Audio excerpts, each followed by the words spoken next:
And they won the toss and they'll receive as well. Atlee Larson gets us underway. Abram Smith and Larry Stallworth back deep. Good kick.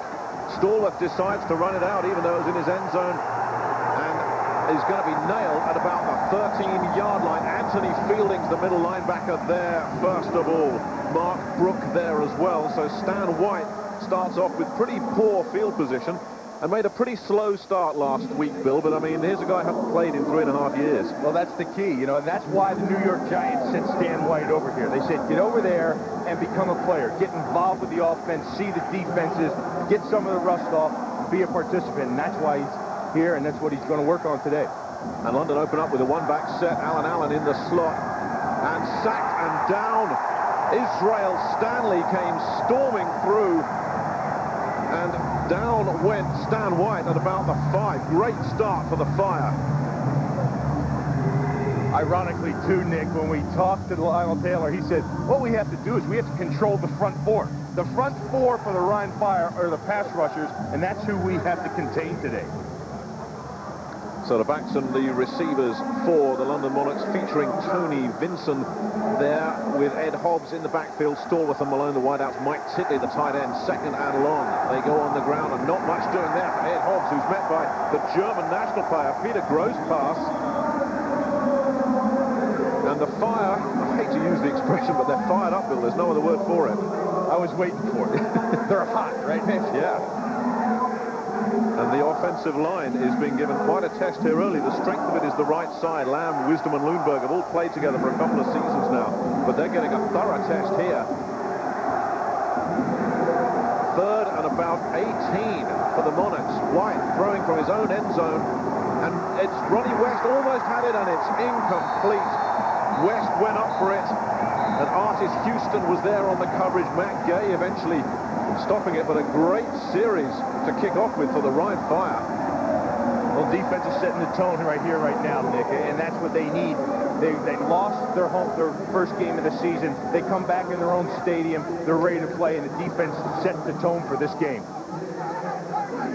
And Brian Greenfield will punt from the back of his own end zone. Thomas Bailey stands at about his own 45-yard line. Low snap. They came after it, and Greenfield did well just to get that off. And Bailey waves it away, and it takes a good London bounce. That's the first break they've had in the game. The Fire nearly got that one, Bill, and it's down by Roel Blenman at the Fire 46. And a flag on the play. So we'll get the call. TJ Rubley being sent in. What an interesting story, this guy, Bill. 7 starts back in '93 for the Rams, and then missed '94 season with an injury. You sense he's a guy who could still go all the way.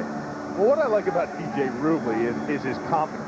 And you talk to him, and it just comes out of his pores. Well, Rubley was very, very angry last week at the manner of the defeat, blamed himself for much of it, but also said, I'm not here just to do that kind of stuff. And straight away, he gets off a completion. Mario Bradley in on the stop, but a pickup of around 7 or 8 yards. They'll go with a 3 wide receiver set, but they'll certainly spread it out. There's Rubley confirming him, allocated from the Denver Broncos. He's a pretty tough guy, Nick. And like I said, when you talk to him, you know that he's going to find a way to do it. Last week, he took the ball in his own hands and said, I'm going to run it if I have to, and gained 84 yards. Motion from Bill Schroeder. Rubley takes off once again and gets a first down before he's stopped by Ryan McCoy, the outside linebacker. And that is the dimension that TJ Rubley that will bring in. The backs and receiving core for the Ryan Fire. They'll throw it a lot. Antoine Carter in the backfield. Schrader, Bailey, and Dritline, the 3 wide receiver package. Ofodele is the tight end. A lot of talent, a lot of potential in that group. That's an offense that's waiting to erupt. They moved the ball down the field last week, but were unable to put it in the end zone. And on 3rd down and short, they go on the ground, and this time it looks like they have done enough. And they'll move the chains on that one, and there's confirmation. Well, the London Monarchs defensive front pushed back there by an offensive line that's had some problems, Bill. Centre Bob Cronenberg injured, and that's shaken the whole group up. and they put Olaf Hampel in there. And Olaf is the national player from Dusseldorf that hasn't had time in training camp, and he really struggled last week. The one-back set with 3 wide receivers, and they go on the ground. Antoine Carter with a big hole will pick up 9 yards, close to first down yardage before Ryan McCoy and Rick Newbill stop him. But London's defense really had everything their own way against Frankfurt last week, but not so in the early stages here. Rick Newbill eventually on the stop. The front 4 for London had a good week. Smith, Hunter, the outside men, Cates, the Englishman, and Ben Williams, the run stoppers in the middle. About 8 yards for Carter. And on 2nd and 2, Carter gets it again and gets another huge hole and into the secondary. John Solomon eventually stopping him with some help from Kevin Gaines, but a pickup of around 10 yards. Solomon from the Green Bay Packers in on the stop. McCoy's the outside man. Rick Newbill had 3 sacks last week. Said he hadn't had 3 sacks in a game since high school. Pretty active bunch of linebackers. Green Bay is very high on John Solomon. The ball to the 26-yard line. 4 wide receivers in now for the Fire, and Rubley operating out of the shotgun. And almost picked off. Ryan McCoy got a hand on that and perhaps should have held on. Dangerous throw, Nick. Dangerous throw to the out. Ryan McCoy was right in front of the ball. The defensive backs really led by Kenny McIntyre, allocated from the St. Louis Rams. Mario Bradley on the other corner. The safety men are Kevin Gaines, who played here last year, and George Harris. 2nd down and 10. The first mistake by the Rhine Fire. They got away with it. And this time they go back on the ground, and there's some running room. Good speed from Antoine Carter, who is eventually dragged down by John Solomon at about the 19-yard line. They'll give him 7 yards for that. Brings up a 3rd down and 3. Galen Hall, one of his emphasis was his offensive line. They totally lost the game for them last week. And this week in practice, they came out and they had 9 on 7, that's the inside drill, and they went at it hard all week. Spence Polau right there, the left tackle, number 70, led that play, and the left side looks pretty strong. 3rd down coming up for the Fire. Rubley hands off to Carter again, who runs into his own man, and a second effort will just about have done it. Good effort from Antoine Carter. Rick Newbill on the stop. Well, the Rhine Fire looking to see if Antoine Carter has been given a first down. It's very, very close, but it looks like he's just come up short. And they get in close to the red zone now. In fact, they're inside the 20. This is where they had all the problems last week, Bill. Well, as you can see, 4 field goals, and then twice they lost it on downs. They didn't get any points down there. And in any league, when you're in the red zone, you need to put the ball in the end zone for a touchdown. And they're going for it on 4th down here. Rubley only needed a couple of feet at best. George Harris, probably the first man there. And the officials will have to work this one out. They didn't need a lot. It looked like they got a bit of a push. Now there's all sorts of fun and games going on. And who'd be a quarterback in that situation? TJ Rubley. I think he likes to mix it up. Yeah, he's a scrapper. Well, you can see TJ, he's got the Band-Aid across the nose. He's like a prize fighter. And he likes to get after it. And Rubley leading with his head, getting a first down, and keeping that drive alive. But how they struggled last week against the Barcelona Dragons, the Fire, from this situation. Just 4 field goals from 6 attempts in the red zone. 3 wide receivers in. Carter again, the ball carrier, dragged down from behind by Ben Williams. The Monarchs' #1 draft choice this year, and that'll lose a yard. Well, watch Ben Williams fill the hole. And what you have to expect, you see Newbill, the linebacker, step in there too. Once you cross the 20-yard line, Nick, as an offense, whether you're a lineman, receiver, quarterback, you have to be expecting blitz, because that's when defenses are going to come after you. So whatever your assignments are, you also have to take into consideration that the blitz is coming. And they fake to Carter, and Rubley's going to get on his toes and get very close to first down yardage again. Ryan McCoy eventually on the stop, but Rubley, he said, I haven't scrambled for 84 yards like he did last week for a long time, but he's on his toes again. Since high school, he said. He hasn't done that probably since high school. And TJ Rubley, like I said, he's going to take the ball in his own hand. He's going to find a way to make this team win.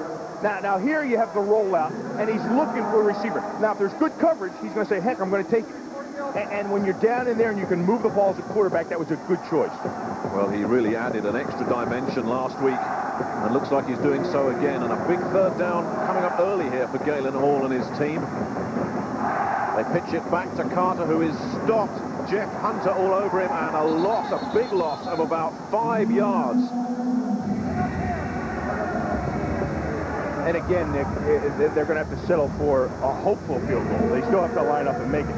Now, in a World League, what you have to do, as you can see the toss, and Jeff Hunter, the defensive end, stuffs this whole thing up on the corner, and that, as a defensive end, that's what you want to do. But now they're coming out and they have to kick a field goal. And what they have to do is, when it's inside the 15-yard line, your national kicker has to kick the field goal, and that's Art Larson.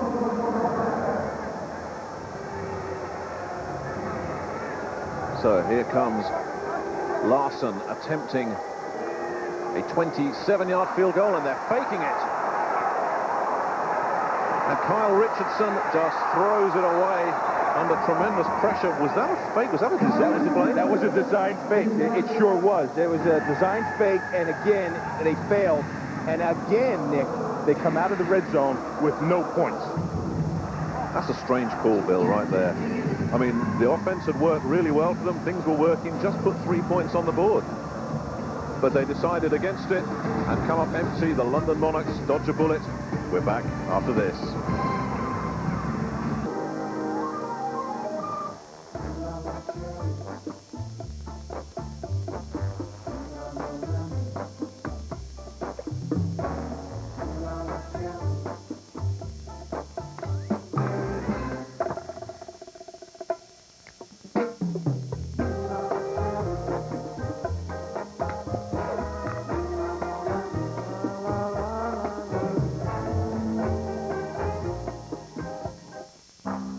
It all started with this dime tip.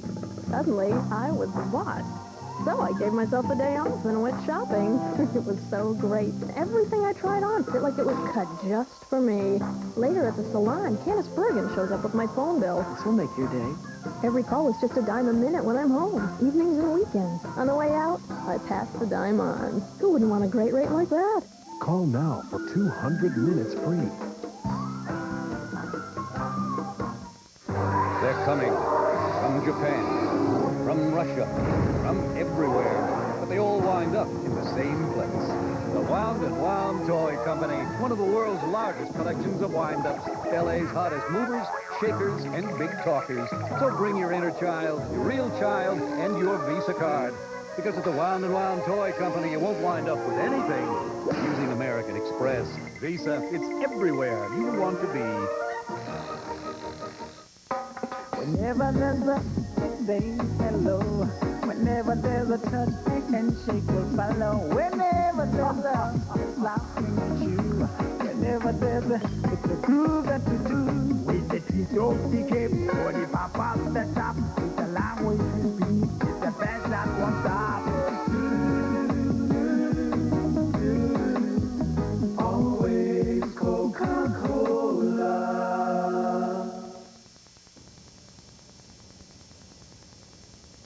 Eric Clemens back at our FX studios in New York. In case you missed it, game one of our doubleheader today saw the Barcelona Dragons continue an impressive run. They beat the defending World Bowl champion Scottish Claymores 20-7. John Kitten of Seattle, 16 of 27, 254 yards and a touchdown. And yesterday, the Frankfurt Galaxy got onto their winning ways, 19-10 against Amsterdam. Let's take a look at the World League standings as it stands going into this game. Barcelona alone in first at 2-0. London needs a win to equal them. You see the rest of it for the rest of the first quarter. Nick and Bill.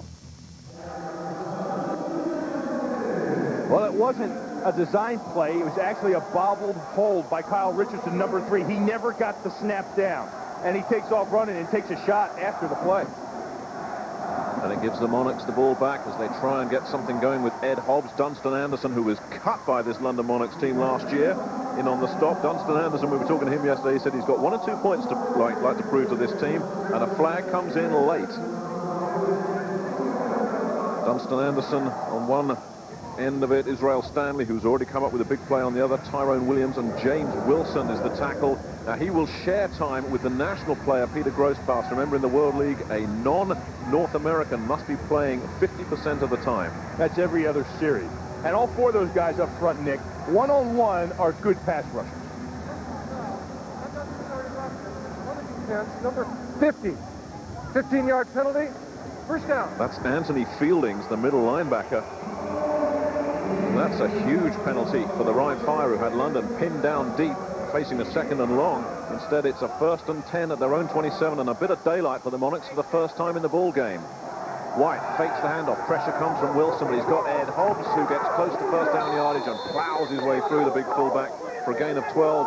Lee Cole and Pete Schufelt combining on the hit. The linebacking crew for the Rhein Fire: Fieldings, the inside guy, Aubrey Beavers and Mark Brook, filling in for David Merritt, who's gone home because his wife's expecting a baby any day now. Aubrey Beavers, the veteran who played for the Jets in '96, started 10 games for him. First down at 38.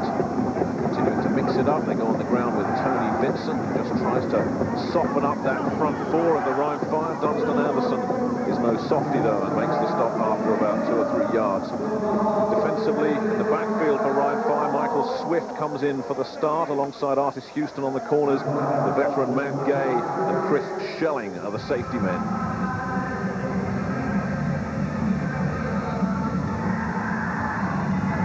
Second down and 8 coming up for the London Monarchs. Todrick Malone from the Washington Redskins is wide to the left. The speedy Larry Stallworth is to the right, and they look for Mike Titley, and it bounces off the big tight end's hands. Titley looking for just one more catch to become only the 3rd player with 100 World League receptions. That was almost it.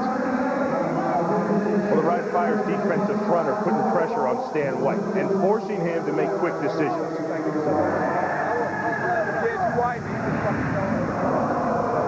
TJ Rubley talking to Bill Schroeder, his #1 receiver, making some plans for when they get their hands on the ball, which could come up soon if London don't convert this 3rd down and 8. 3 wide receivers in. White finds a man. It's Stallworth, who is pushed out of bounds very close to the first down marker by Dunstan Anderson and Pete Schufelt. That's going to be 4th and inches for him. And one thing about Stallworth is they want to try to get him the ball more. That's going to be their guy that they've got to be able to go to. He's fast. He can get downfield, up and down on his concentration level of catching the ball. Makes a nice grab right there, but needs to find the first down marker. Certainly from where they've spotted it, Bill, it looks like Larry Stallworth, an allocated player from the Chargers, may just have come up short, but it's going to be very close. And they brought the chains in. Rhein Fire players hovering around it, taking a look.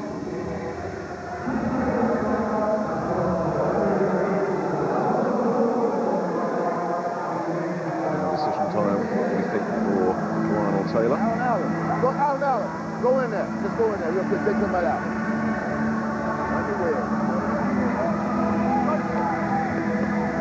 So Alan Allen is going to go in as the London Monarchs face 4th down and a yard at best. Well, that's going to be a critical call for him. If it was me, I would think you punt here. I mean, you want to pin them back down there, and you got a good punter in Brian Greenfield. Pin them back down inside the 10-yard line. Vincent and Hobbs in the backfield, and it's on the keeper. He didn't get it with Stan White, who certainly got nailed. Wilson and Williams, the 2 defensive tackles, just flattened him. He did not get the first down. And I think that's going to be a bad call for them to go for it. Now you're going to give the Ryan again the ball at the 50-yard line instead. No, he did not get the ball. There's no way that's a first down. I guess it is. Well, they didn't need a lot, and he didn't get a lot. You're right, Bill. He didn't get a lot. Well, I'll tell you, that's a heck of a spot by the officials. Because the defensive line, the 2 defensive tackles, James Wilson and Tyrone Williams, just flew inside. Well, the chains are coming back out again. The ball spotted between the 48 and 49-yard lines. And it's a first down, and it's a good first down. By more than the length of the ball. I'm surprised. I can't say I haven't seen it before, but I'm surprised at that spot. Let's go red. So Stan White on the 1-yard quarterback keeper keeps this London drive alive. The Ryan Fire have been very lucky opponents for the London Monarchs over the last couple of seasons. Kenny McIntyre, the cornerback, had 3 interceptions here last season on the ground once again, and a little bit of daylight opening up. Anthony Fielding's stopping Tony Vincent after a pickup of around 4 yards. They're obviously looking to try and soften up this front four of the Ryan Fire, the Monarchs, because it's the front four that they really fear. Well, you're right, Nick. I mean, they're going to come at him and try to hammer him, because if you get the run game going, even if you get a yard or 2 yards a clip, if you're pounding at them, it's going to keep them on their toes and take away some of that pass rush. So when you do a play-action pass, it's going to buy Stan White time. They have a flag and another personal foul call, and this one goes against London. The referee is Tony Correnti. Personal foul, unnecessary roughness, number 79 on the offense. 15-yard penalty, repeat first down. And that's the centre, Mark Lamb. Tony Vincent has postponed his wedding to come back and play for the London Monarchs this year. He was due to get married in June and said, no, I want to come back. We've got some unfinished business to sort out. And picked up 90 yards last week. And that unfinished business is Tony Vincent wanting to get back into the NFL. Wanted to showcase his talents over here to say that he belongs on an NFL roster. 4 wide receivers out for the London Monarchs. And they stay on the ground once again and probably wish they hadn't. Chris Schelling coming in on the stop. Tony Vincent unable to turn the corner. That's going to bring up second and about 21, and Vincent comes up limping. Watch Tyrone Williams at tackle, number 99. He just steps around the block and then runs it down from the backside. He's the one that disrupted the whole thing. And then look at the Ryan Fire defense from sideline to sideline. And there's 6 guys over there around the football. And as a defense, that's the pursuit you want. And that's not what you want to see if you're a London Monarchs fan. Tony Vincent limping out of the game. Ed Hobbs coming in and replacing him.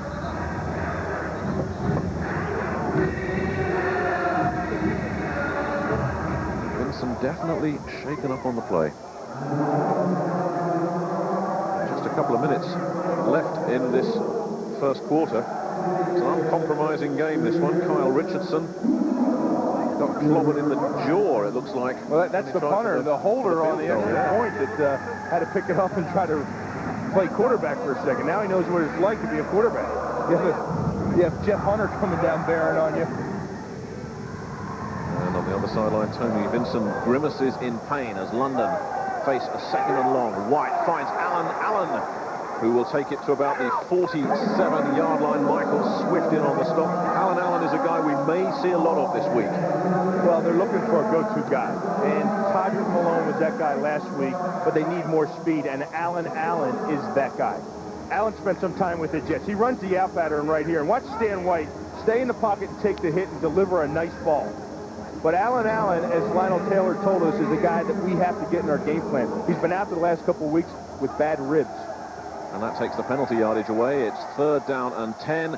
And Ronnie West unable to hang on to that with Artis Houston in coverage. And that will bring the punting unit on for the London Monarchs. Catchable ball. Ran the right route, was in the right position, past the first down marker, but just he needs to catch the ball. So the Monarchs get the ball to midfield, and Brian Greenfield comes on. Thomas Bailey retreats to his own 10-yard line. They came after Greenfield last time. Much better snap. And Greenfield with the time to get off a good high spiral, which is going to be fielded at about the 17, and a dangerous catch by Bailey, who was stretching for it. How often have we seen those pop out? And flags come in again.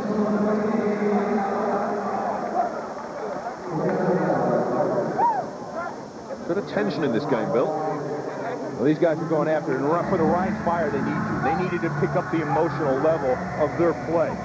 And on that special teams play, it was Pete Schufelt exchanging some blows with Ryan McCoy. 2 linebackers going at it on coverage. You guys a little carried away. See who the flag's going to be on. Usually whoever got the last shot in. Not that you know from experience.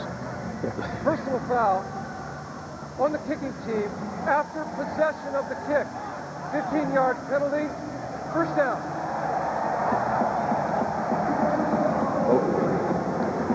So that'll give the Ryan Fire another 15 yards. They'll take over at about the 34 when we come back.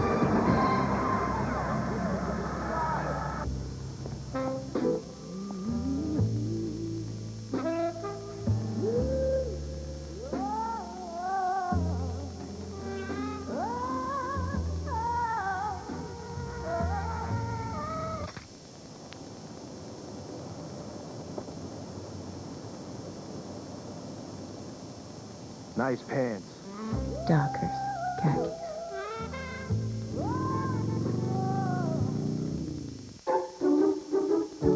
Okay, how did Priority Mail win over the Emmys? Well, we delivered over 75,000 videotapes of the TV shows entered for Emmys to the voting Academy members. On a tight timetable, on a tight budget. And the winner is Priority Mail. So we came here for the Emmys. How about you? What's your priority? Priority Mail from the U.S. Postal Service. Boom, boom, boom, boom. Ain't nothing cooler than the blues. Shoot you right down. It's living the blues. Complete. Definitive. It's the kind of collection only Time Life could put together. It could be a spoonful of coffee. Could be a spoonful of tea. Start with Blues Legends and get 20 absolutely essential blues classics for just $9.99 on cassette or compact disc. Further on up the road, someone's gonna hurt you like you hurt me. Then audition other albums. Keep only the ones you want. Satisfaction guaranteed. The blues are hotter than ever. So call now. To order Living Blues, call 1-800-443-6900 or send $9.99 for one cassette or one CD, plus $3.50 shipping to Living the Blues, Department 1, Richmond, Virginia. Time now to continue Bill Masters' geography education. We're in Germany. Even Bill knows that. But Bill, this is where we are specifically, to Dusseldorf, right up there in the northwest. You knew that, didn't you? Oh, now that you just pointed it out to me, I know where I'm at. And the Rhine-Fire know where they're at. First down at their own 34. And George Harris eventually coming in on the stop, and the Fire continue to mix up the run and the pass. Well, a huge hole on the left side between Spence Bolau and Olaf Hampel. I mean, that thing just opened the floodgates. And that's what they didn't have last week. The offensive line's been shifted around. See, the center, Bob Cronenberg, 55. There's Bob right there on the sideline. He got hurt early in the game with a knee injury last week, and they had to move everybody around. They're actually playing with only 6 offensive linemen today. 6 yards on the carry. They stay on the ground with Ricky Powers, who gets past the first tackle and is eventually pushed out of bounds by Ed Berman. George Harris was there as well, but he broke the tackle of Ryan McCoy and picks up a first down. And Nick, I think the Rhine Fire has figured out how to beat the Monarchs defense. Last week we saw the Monarchs defense, middle linebacker Newbill, come flying up the middle. Well, now they're going to test to see if he can scrape to the outside. They've gone left, they've gone right, and they're able to confine the linebackers and keep them pinned in the middle. First quarter. The first quarter has come to an end with the Rhine Fire close to midfield. We're going to take a timeout. Back in just a couple of moments.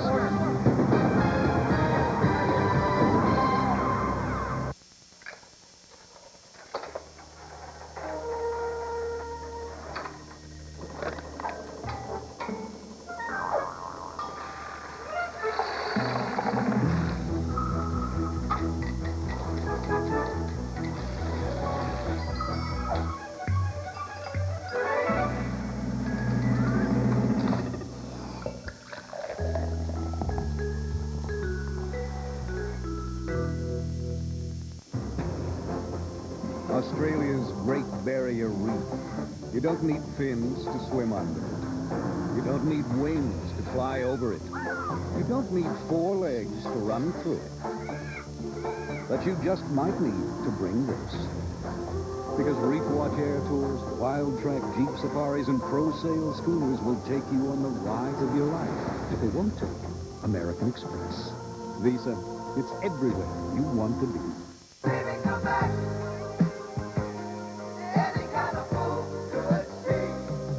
It's Sounds of the 70s. All your favorite 70s hits in one fantastic collection. Imaginary love. Get Sounds of the 70s for just $9.99 on compact disc or double-length cassette. That's 20 classic hits. That's a strange way to tell me you love me. You belong to me. Tell her that I love you. We'll go dancing in the dark. Then audition other great Sounds of the 70s albums. There's no minimum to buy. Cancel anytime. Sounds of the 70s is not available in stores, so don't wait. Call now. To order Sounds of the 70s, call 1-800-775-8282 or send $9.99 plus $3.50 shipping and handling to Sounds of the 70s, Department 17, Richmond, Virginia. Scoreless here in Dusseldorf. Nick Halling and Bill Maas as the Rhine fire. Movement on the line of scrimmage. Bill Schroeder took a jump early. Schrader, in fact. We had a big argument about that, didn't we, Bill? Yeah, Schroeder or Schrader? We talked about He put us straight. Well, it's not Schroeder. Schroeder's the guy from Peanuts that plays the piano. The dun, dun, dun, dun, dun, dun. Yeah, that's So Schroeder. what about Jay Schrader, though? The old Washington That's how it Redskins? is. Yeah, that's not his relation, but his name is Bill Schrader, just like that.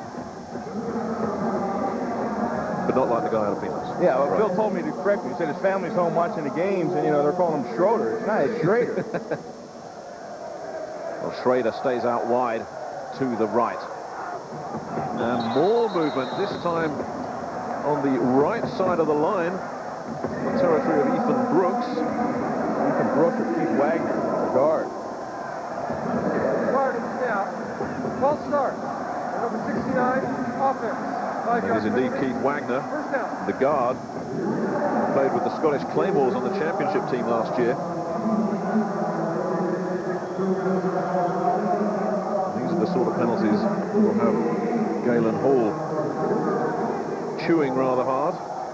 Well, you should, too, because you got the ball at the 50, and now you're going backwards. 1st and 20. And on the ground and down goes Ricky Powers. Ryan McCoy met him, and Powers could lose about 3 more yards and will bring up second and about 23. That was a blitz. He shot that right from the get-go. Ryan McCoy sensed the run and just brought it from the outside. Was there just about the time the handoff was.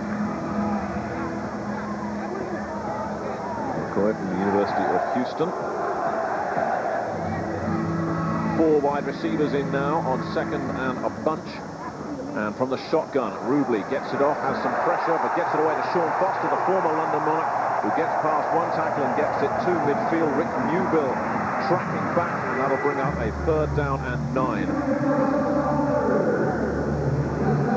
Well, you're going to watch Foster. He's to the left of your screen. They're in man-to-man coverage. He runs the dig route. Actually, he runs straight at Kenny McIntyre, slams on the brakes and turns around. Rubley throws a nice ball, and then Foster hits back into the middle of the field where there's some open area. He worked. Nice pickup. It's been around a while as Sean Foster. And staying in the shotgun is Rubley on 3rd down and long, and has a lot of time and just really put some mustard on that one, looking for Foster. And I don't know if Foster saw it. He may have felt it, but he didn't see it. Rubley put something on that. Well, Rubley threw a nice ball. It was catchable. Well, and the reason he threw it hard because he was in the middle of the field. And sometimes quarterbacks get hesitant when they're throwing in the middle of the field. They want to get the ball there because they don't know where their safeties are. But that ball should have been caught. And it brings out Kyle Richardson, who got a smack in the mouth last time he was on the field. Gets away with it this time. Toderick Malone calls for the fair catch at the 16-yard line. That's where the Monarchs will take over. Still scoreless, 13:30 left in this first half. Well, this the last game of the weekend. Last night, the Frankfurt Galaxy got back to winning ways in front of nearly 32,000 fans against the Amsterdam Admirals. 19-10 the final score there. Amsterdam looking in a little bit of trouble. Amsterdam is, and Frankfurt, after a loss last week to London, they came back and rushed for 260 yards. Bobby Phillips had a big day, but everybody down there got it on the running game, and that's what you need. And London need a little bit of offense. It's been a bit stop-start. Ed Holtz in for Tony Vincent, who is still getting a bit of treatment and not picking up a lot, just a couple. When London's had the ball, Nick, we've seen him try to hammer in the middle and soften up the defensive line, as you say. But what I haven't seen off of it is the play action. Now watch the job by Fielding taking on that. Fielding just comes up and stuffs the guard, the tackle, the ball carrier, everybody. But what I haven't seen off of the runs has been the play action. They need to get that involved. White stays in the pocket, drops, has a man. Larry Stallworth will be short of 1st down yardage. Artis Houston came up and made the stop. Looks like he's going to be about a yard shy. Stallworth just had one catch last week, and they worked hard on him in practice, and they said, this is our speed guy, he's got to contribute for us. Well, they need a speed guy, and they needed Allen back, and they knew they needed to get the ball to Larry Stallworth. But did you see that pass? That was a three-step drop pass, and then there was no play-action fake. I mean, if you run the ball like they've been trying to do, you want the play-action pass off of that. Get that running back up into the line, then have the rollout, stand a little bit of time to see the defense. Stallworth got that close enough to call for a measurement. But it is short, as we thought. It's another important first down for the London Monarchs. You just sense their offense not quite on track yet, Bill. And a lot of it's because of the new guys on the offensive line, the left side, and then the turnover rate in this league. It takes offense time to gel. And then some of it has to be Stan White. I mean, if you don't play for 3.5 years, you're going to get a little bit rusty. And that's why the New York Giants sent him over. They said, hey, get over there and get reps. Jim Fossil came in and took over in New York and said, go over there and get reps and get used to playing. Because as a backup quarterback on an NFL roster, you don't get many snaps. Stallworth and Malone are the wideouts. Allen in the slot on the ground again. They didn't need much. And the big burly fullback, Ed Hobbs, was stopped by Peter Grosspass and Anthony Fieldings, which should just about have done enough. Terrence Wisdom getting up from the bottom of the pile there. I'll try not to speculate whether it's first down or not. It must be this time. It must be. Yeah, there they go. They're moving the chains.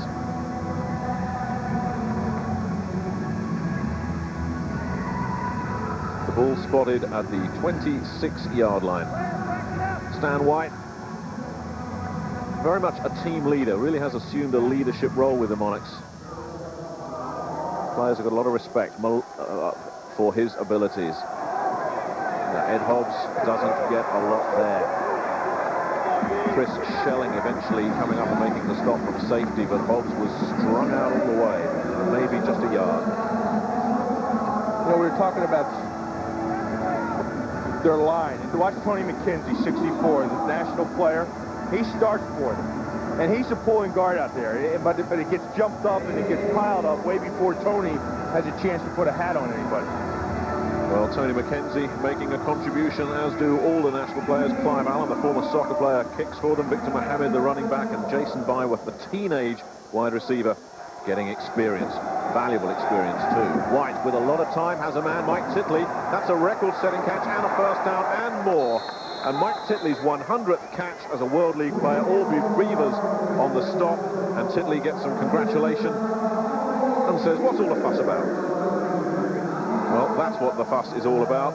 He's third behind Demetrius Davis, the old Barcelona Dragon, and the former London Monarch, Judd Garrett, who's just now joined the coaching staff of the New Orleans Saints. Well, you know, Stan White told us that he said he loves throwing to Titley. They call him Velcro because he has hands like Velcro, obviously. He says he's never been around a tight end that catches the ball that well. Again, he has time. He has a man, Allen who gets first down yardage or very close to it before being hustled out of bounds by Lee Cole. But signs here that White is settling into a rhythm, and he's getting protection from his line as well. Protection, rhythm, all that equals confidence. And Stan needs that. And talking to Lionel Taylor, he told us, you know, Stan, I believe, can take us where we want to go. And that ultimately is the World Bowl. But he finally believes he has a quarterback in Stan White that can take him there. They're going to call for the sticks once again. Take a measure there to see exactly where Allen came out. Yeah, something else Lionel said about him. He said he's got a thick skin. He said quarterbacks need a thick skin. Well, you know, especially when you're around Lionel Taylor. Because you never know which way Lionel Taylor's going to get you. One day he's going to be busting on you, next day he's your best friend, then he's going to come back and degrade you again. I tell you, I went to watch Monarchs practice on Wednesday, and I was keeping out of Lionel's way. I mean, it was that kind of practice. And I was out there on Thursday, and he was everybody's buddy. But you know what? With players, that's what you have to do. You have to keep them guessing. You have to keep them on their toes, because you can never let them get complacent. To keep them at razor's edge, you have to keep on their mind all jumbled up with different thoughts. They stay with the one-back set. Allen goes in motion from the slot. Malone and Stallworth at the wideouts, and that was aimed in the direction of Allen and the miscommunication there. That ball thrown a bit earlier than Allen expected it, certainly. Well, I want you to watch the blitz. Linebackers are up. Stan White is reading blitz. Now, these are the things that he has to work on. He's reading blitz, but then they bail out of the blitz. He's not sure where to go, so he tries to pump the ball out to the flat, but his reaction time was too late. And it's that kind of stuff that I'm talking about is rustiness. You have to get the homeness and sharpness of what you're going to do with the ball.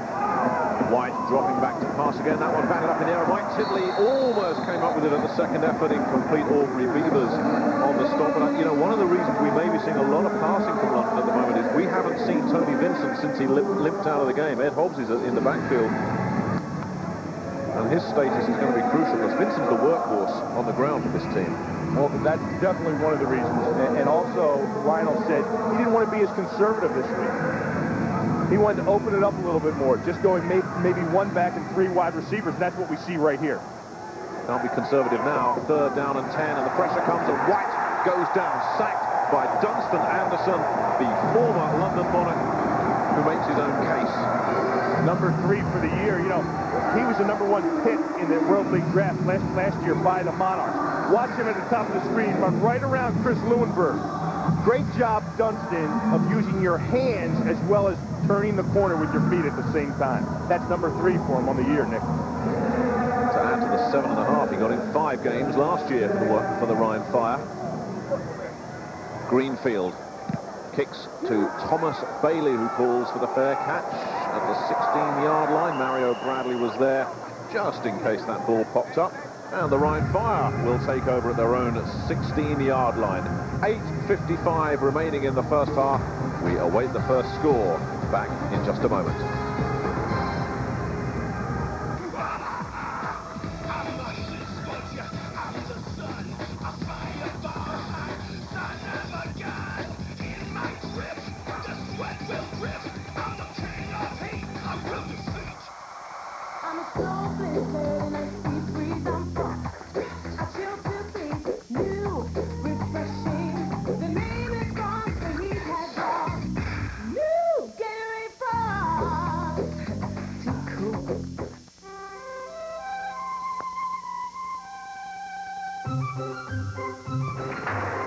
Well, Visa Gold bought you the clubs and the clothes and 3 rounds at breathtaking Pebble Beach. The one thing it couldn't buy you was a single decent shot. I quit!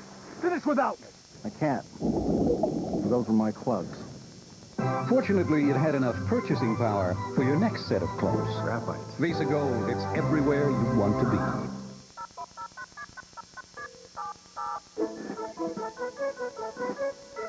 This is the sound of small businesses doing more business with Fridays free. They're doing more because thanks to Sprint, all their long distance on Fridays is free. While the rest of the week, they're still getting Sprint's low flat rates. Even better, call now and get Fridays free until the year 2000 with no term commitment. Call 1-800-598-5000 for Fridays free. Only from Sprint Business.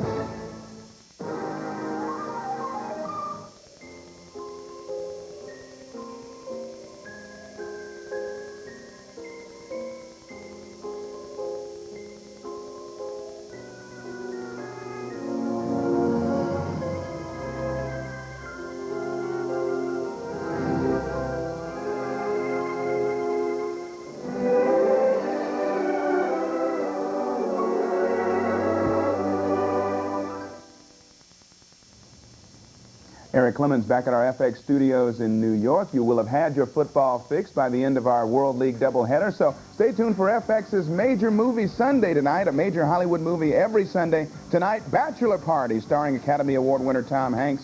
Don't miss FX Major Movie Sunday tonight at 8. Now back to Dusseldorf. Nick and Bill. Back here in Dusseldorf, no score between the Rhine Fire and the London Monarchs. Nick Halling with Bill Mast. The Rhine Fire with that balanced offense. They're mixing up the run and the pass very effectively so far. But the one time they were in the red zone, once again, they had problems. George Harris on the stop there to just nail Derek Clark, the former Denver Bronco. One of the things they wanted to do, I said, was get the ball to the outside, get it on the perimeter. And a 3-yard gain for Derek Clark.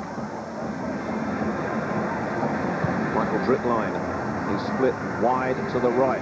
Second down and 7. Hugo just stepping up to the line of scrimmage for London.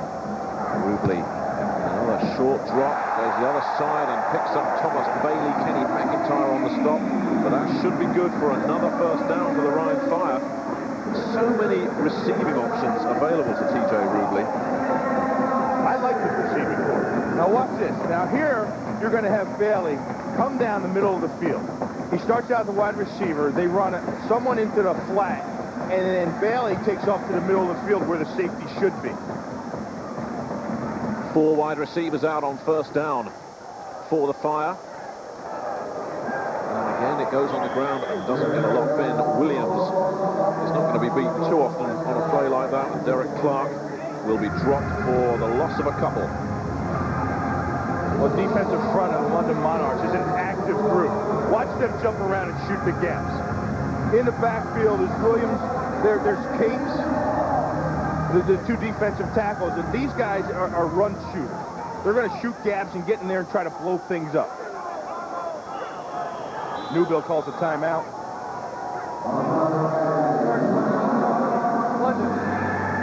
That's the first timeout called by London with 7:12 left in this first half. Rhine Fire facing a second and long when we come back. From Sony's PlayStation come the greatest hits, all your old favorites. Like the soft sounds of swarming missiles. And the gentle crack of Sophia's footsteps. Even the hilarious antics of Sweet Tooth, that lovable clown. All for just $24.99 each. But wait. There's more? Oh. That's right. The PlayStation is a mere $149. And you can also get leading titles. Like Crash Bandicoot and Jet Moto. For just $49.99 and less. You are not ready. It's the largest set ever built. The largest set ever destroyed. Somebody tell me what the hell is going on? There are going to be a million dead people if we don't evacuate. Tonight on FX. Put as many people in front of it as it takes. Tommy Lee Jones and Anne Heche take you behind the scenes. This is no good. Get out of here. As one of Hollywood's hottest motion pictures explodes. It's the making of Volcano. Tonight at 7:30 on FX. Are you tired of struggling with can openers? There's always a sharp metal edge. Ouch! Now there's Perfect Can. It opens the safe, easy way without sharp metal edges. Other openers cut a metal edge that's sharp as a razor. Perfect Can cuts so smoothly, it won't even pull these stockings. The secret is the side-winding action. It cuts along the side of the can under the thick safety lip. Tired of messy tinfoil covers? Perfect Can's lids fit safely on top of the can. Ordinary openers get stuck. What a mess! Perfect Can cuts a perfect circle in seconds. The handle turns quickly and easily, then just discard the lid. Perfect Can is dishwasher safe. Now order Perfect Can for only $14.95. Order now, and as a bonus, get the deluxe bottle and jar opener. Pops open the tightest seals, the world's best can opener, and the best bottle opener, all only $14.95. To order Perfect Can, have your credit card ready and call toll-free 1-800-368-3600. We send check or money order for $14.95 plus $3.95 shipping to Perfect Can, 507 Maple Leaf Drive, Nashville, Tennessee. But for quicker service, call 1-800-368-3600. Back here in Dusseldorf, so we have a look at the receiving coach for the Rhine Fire, Wes Chandler. What was it, Bill? 7 Pro Bowls for this guy. What a player he was. Yeah, great San Diego receiver out here helping these young guys. And they have a lot of young guys, a lot of young receivers that could use his experience. And there's 3 of them out there now. On 2nd and 12, the pressure comes, and the ball is thrown behind Bill Schrader. The pressure came from Jeff Hunter and Lewis Capes, and Rubley just had to get rid of it. Well, that was nice coverage by George Harris. Now watch the London front. Remember I told you they blitz these guys. You see Scholl on the stunt, and here comes Hunter off the corner. And there's some pressure there, but the coverage by Harris was great. He was in man-to-man coverage on the slot receiver. Wasn't any room at all. And on 3rd and 12, the shotgun. Schrader in motion. Rubley turns, twists, buys himself some time. The pressure comes, but he's got a man who can't hold on. David Rhodes went up high for it. George Harrison on the stop, but Rhodes couldn't hang on. It was a bit high for him. A little high, yeah. Stan threw it. I mean, TJ threw that ball just a little bit high. It was a perfect position, good route, past the first down marker. Saw the pressure in his face, just didn't take his time. See, he's ready for a hit almost.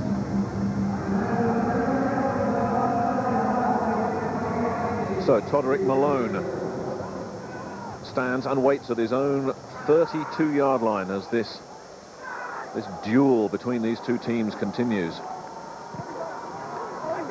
Shallow kick from Richardson, takes a hop and continues to bounce. Malone decides he wants nothing to do with it whatsoever, and it's going to be down at the 24-yard line. Bill, the strange thing is, you and I both said there could be a lot of points scored in this game. I certainly did. There's a potentially explosive offense for the Rhine Fire and a Monarchs offense that is clearly getting back on track, but so far defense is doing a pretty good job. Well, the Rhine Fire defense is doing a good job, and they're the reason for the London Monarchs' lack of success, so to speak. But the Rhine offense is really shooting themselves in the foot. They've had opportunities, and they've had penalties as well, and mistakes. And it's the same thing that we saw from the Rhine Fire last week.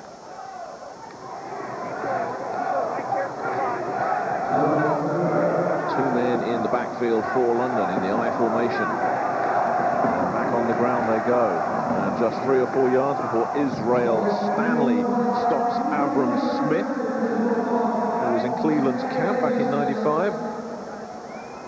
Watch Israel Stanley, number 90, at the top of your screen. Watch him flatten and come down the line. That's a great job by your defensive end. Where you stand your man up, realize where the ball's going, and then flatten down the line.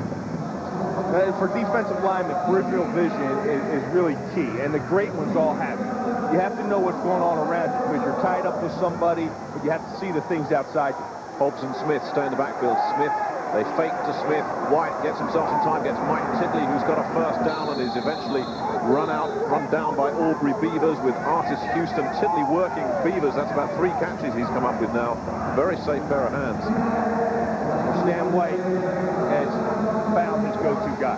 When he's in trouble and he's got to look, he's going to try to find where Titley is.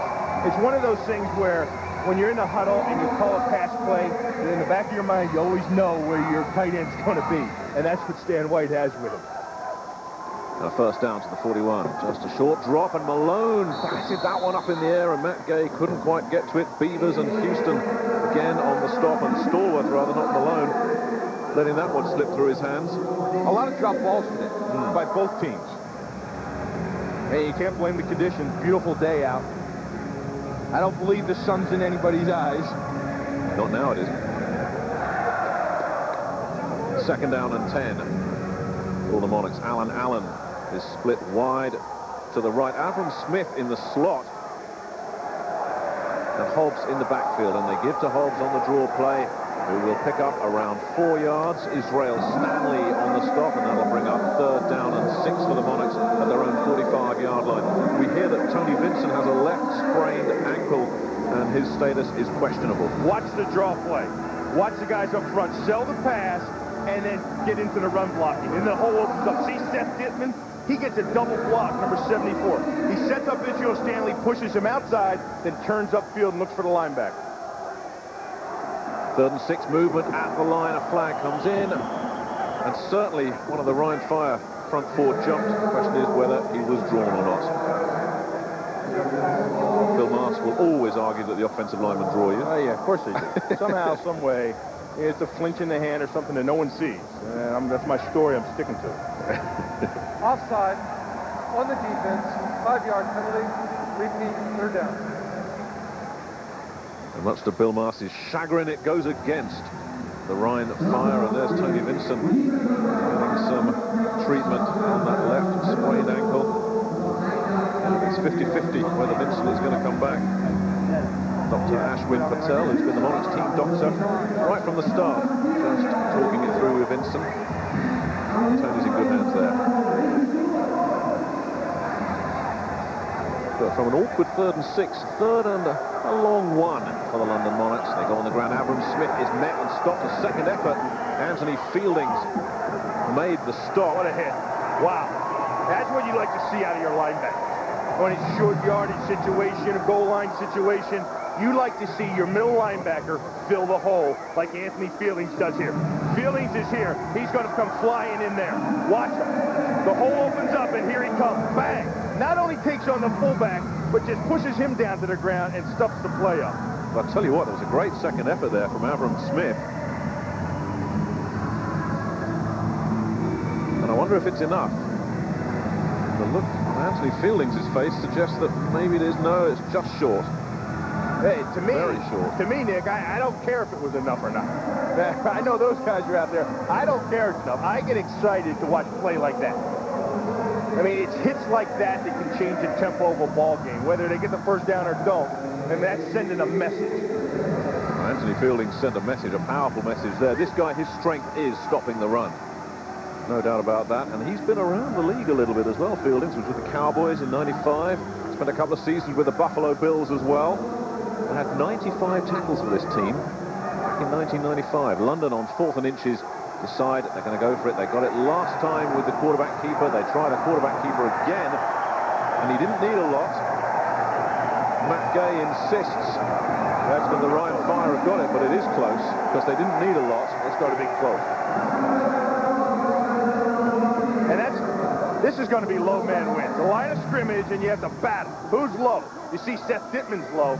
He's under Israel Stanley, but the ball's over the center and the guard. Well, I want you to watch. Look in here. Who's winning in there? That's all going to be where the ball's spotted. And the chains are out. Have the Monarchs got it, or have the Fire held firm? And it's a first down. They didn't need a lot. They didn't get a lot. But it was just enough. And with 3:16 left in this first half, I'm sure the Monarchs are thinking at the very least, let's get it into field goal range. And Tony Vincent checks back into the lineup. Avram Smith checking out. Interesting to see how that left ankle stands up to the pounding. Todrick Malone, wide left. Alan Allen, wide right.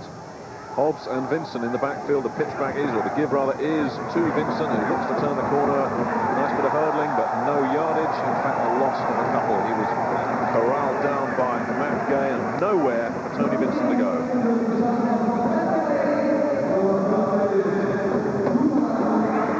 Well, that was a counter OT. And a counter OT is when you pull your backside tackle and guard. They lead the play from the backside. Now, Israel Stanley, watch the backside guard tackle. See him pulling around the corner. Israel Stanley, number 90, he stuffs the whole thing up and makes Tony Vincent bounce it upside. Played it perfectly. Ronnie West checks in, Vincent checks out, and they've gone to Todrick Malone, who is nicely tackled. And again, nothing doing for the Monarchs. Matt Gay coming up from free safety and making the stop.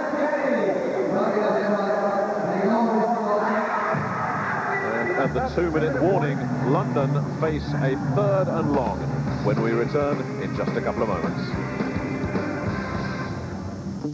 Life is The race against yourself.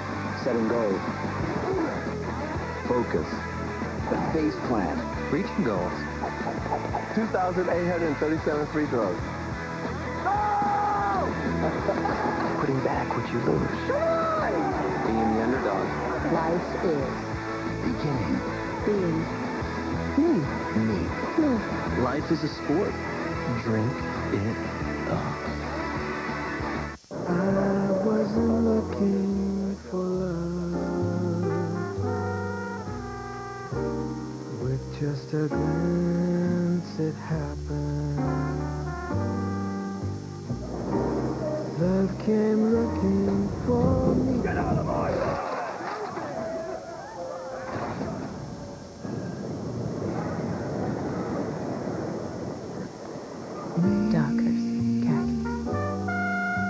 So you're building that deck with Time Life to help you along. You might want to add some built-in benches. Page 50. How about a brick patio? Guaranteed weed-proof and a lot easier on your checkbook than some contractor would be. Now with Home Repair, you get 2 books for $2. Order decks, porches, and patios for just $1.99 and get kitchens free. Those new countertops sure look good, and doing it yourself probably saved a bundle. So you could do that built-in recycling bin she wanted. Step by step, Time Life makes it easy. With Home Repair, you get professional results at do-it-yourself prices. Use your credit card to order decks for just $1.99 and get kitchens free. Home Repair makes you a real hero around the house. So why don't you give them a call? They'd probably love to hear from you. Call 1-800-571-0707 to get 2 books for only $2. Use your credit card to order decks, porches, and patios, and you'll get kitchens free. Or send check or money order for $1.99 plus $3.95 shipping to the address on your screen. Eric Clemens at our FX studios in New York. Coming up on the Dockers halftime report, we'll recap all the highlights and scores from this weekend's World League action, plus some news and notes from around the NFL. Now for the remainder of the first half, back to Nick and Bill in Dusseldorf. 2 minutes left in the first half between the London Monarchs and the Rhine Fire. And Bill, defense is really on top. Neither of these two teams has managed 100 yards of offense yet. And London face a 3rd and 12 at midfield. And White drops back to pass, has some time, and has a man for a first down. Allen down to the 35-yard line working on Artis Houston, and that's a first down for the Monarchs, but a flag. And this is a crucial call right here for Tony Correnti and his team.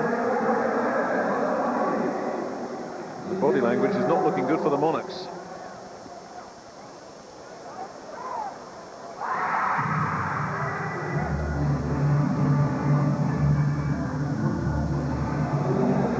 Illegal block.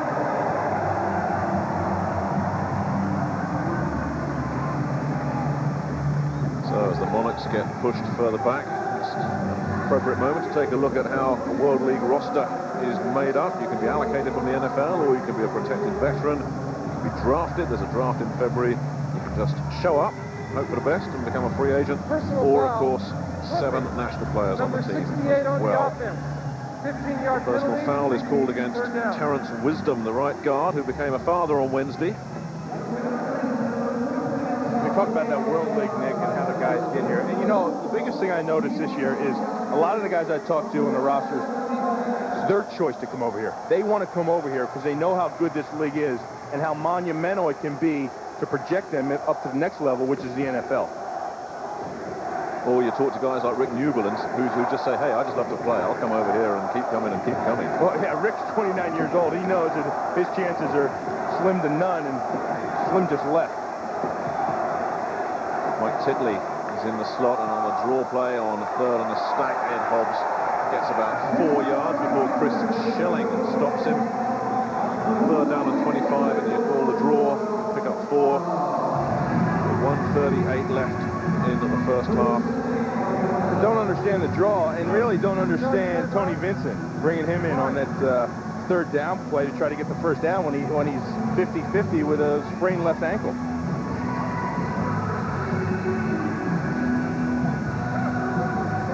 And that was a big penalty against the London Monarchs, who had a first down at the 35-yard line of the Fire. Hey, if they're not out of it, they shouldn't be messing with the game. Lionel Taylor venting his frustration to all and sundry.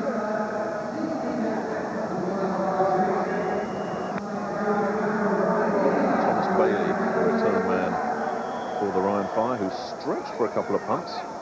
So far looks safe-handed.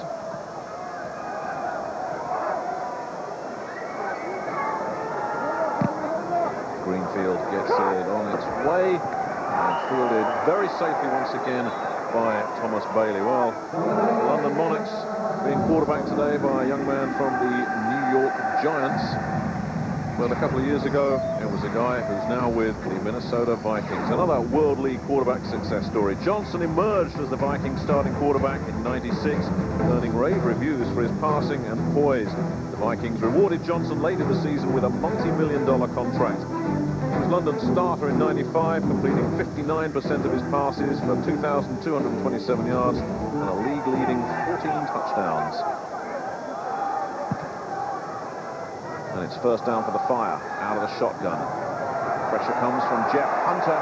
Rubley evades the pressure. And more pressure comes, and he gets the ball away, and he's got a man. Almost picked off by Kevin Gaines. He had a man open. Gaines came over and almost made a huge play, and still did enough to break it up anyway. Well, some of the things T.J. Rubley does are just a little bit extra. Now watch. He sets back, and then he's avoiding the rush. He should just get rid of the ball right now. He comes scrambling out. On the right side of the field is Sean Foster. Sean Foster is up in here wide open. There is nobody around him, but he doesn't see it, and he's forcing the ball down the middle where it was almost picked off. 4 wide receivers, shotgun again. Rubley goes over the middle, and that was almost picked off. Reggie Holt was looking for it, and it was tipped away to save a possible interception there. And TJ Rubley just rolling the dice a little bit here late in this first half. Well, you know, last week they did a good job of moving the ball downfield, methodically. And now he's just forcing the ball downfield. I mean, he wants to get these big chunks of yardage. There was a minute 26 when they started the drive. There's plenty of time to march the team down the field. You don't need the big bombs.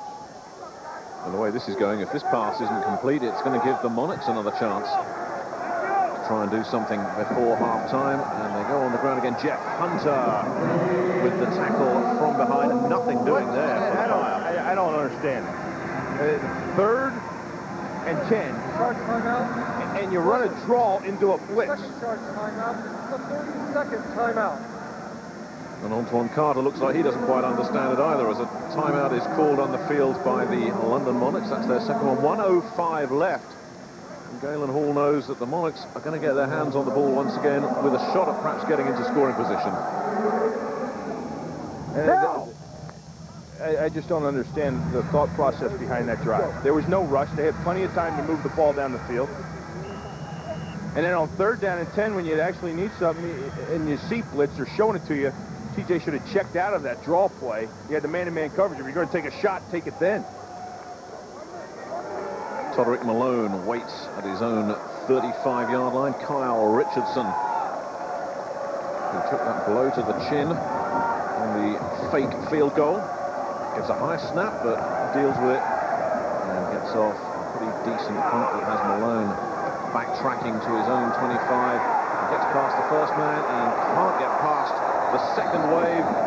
Pete Schufelt came in. He made the stop and a flag once again.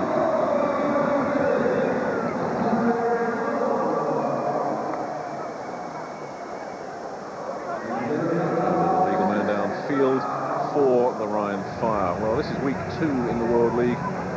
Plenty to look forward to next week as well, with London visiting Amsterdam. That's always a hot rivalry. Frankfurt at Barcelona could be a good one.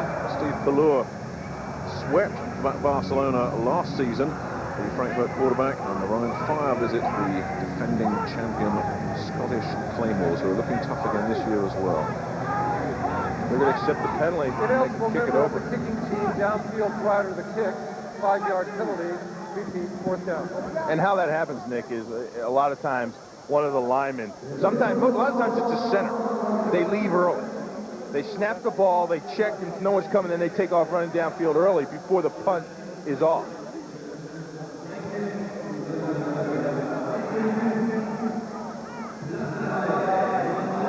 So they'll do it again with 53 seconds left in the first half, and still we await the first points of this game. London can't stop the clock when they do get their hands on it. Todrick Malone now stands at his 41-yard line. The last snap came through pretty high for Kyle Richardson. That one much better. Richardson gets off a wobbly one, but Malone fields at midfield. And the Monarchs will have 51 yards to move in 48 seconds. Yeah. Let's go all seam up the there. Let's go. Here you saw Lionel Taylor. He wants all seam. He's going to be working in the middle of the field. Probably Titley is going to take it up the stretch, and then one of the other wideouts will be working the seam, which is the hash mark for the numbers.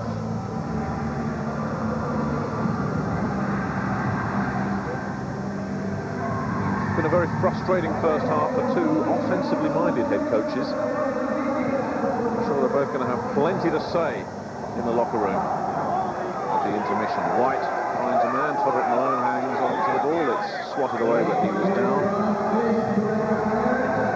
at about the 42-yard line. He's short of first down yardage. Well, he called it. Lionel Taylor called for the double seams, and Allen ran the double seams. White threw it to Todrick Malone. Here comes Allen down the seam, and he's wide open in the middle of the field in the seam. There's nobody there. Wide open in the middle of the field. Stan White chooses to throw it to Todrick Malone on the out. Second down and 10, 41 seconds remaining. White steps up, looks again, and looked in the direction of Larry Stallworth, and that ball uncatchable. Dunstan Anderson applied the pressure on White, and that brings up a third down with 35 seconds remaining. Both quarterbacks looking a little shaky in the first half. Offensive line gives Stan White plenty of time. You see, he looks at the first receiver and then looks across the field to second, third. Tries to throw the ball to where he thought Larry Stallworth would be, but Larry Stallworth wasn't able to get there. Alan Allen has split wide right this time, but White is looking the other way and almost picked off. He was looking for Ronnie West, and that ball had interception written all over it. Again, again, it was just a bad selection, a bad choice by Stan White. He had Todrick Malone on the hook coming up the middle. Todrick Malone is going to be coming right up here. And he gets past the first down mark, and no one's around him. And he throws in, look at all the coverage around there. There's 3 Ryan Fire jerseys out there. Brian Greenfield gets off the punt, which takes a bounce at about the 25, 24-yard line. Another penalty flag comes in. You can't throw any more flags out there on the field. There's 3 of them.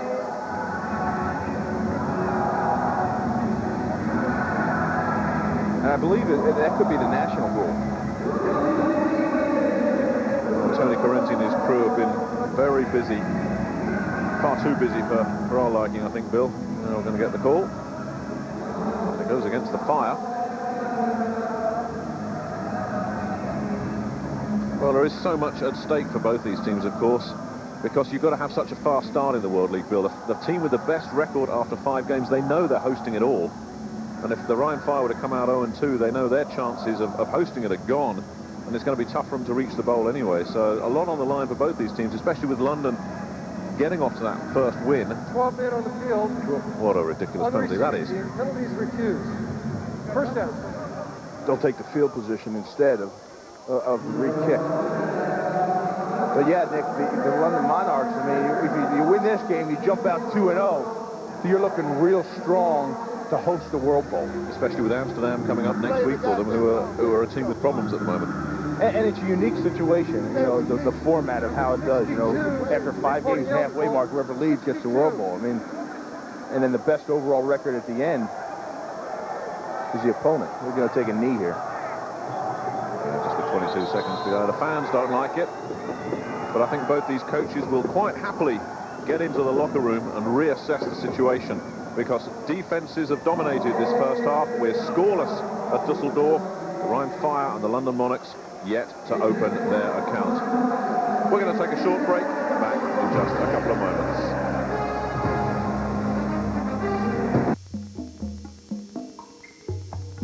I thought it was the flu. It wasn't. It burned when I urinated. I thought it was a one-time thing. It wasn't. I had pain, a discharge, and a sore. Given a 2-year contract by the Jets in February, who also released Nick Lowry, so that is Silvestri's job now. And Thomas Bailey is the deep man, the returner, who fields at his own 2-yard line and runs into trouble and is down at about the 23-yard line. So the Fire will take over, looking to try and get something moving. Bob Cronenberg continues to stay on the bench, and TJ Rubley will be hoping for better things in this second half. It'll be interesting to see what kind of changes Ken Carter, the offensive coordinator, made at halftime for the Fire. We'll see if he tries to come out and distribute the ball around underneath a little bit more, or whether they come out and try to establish a run to find and buy Rubley time. First down from the 23. They go on the ground to Antoine Carter, who just plows his way for a tough couple of yards. Ryan McCoy eventually on the stop. And Carter and his speed haven't been that much of a factor in this game either. Well, that's exactly how they started off the first half. Their first possession, they gave to Antoine Carter, and he picked up, I guess it was about 6 or 8 yards, but they came back to him again. Now let's see if they can play off of that run. The ball at the 25-yard line. Second down and about 8 yards to go. And Rubley certainly has time and batted away Lewis Capes, the British national player, batted that one down, number 66.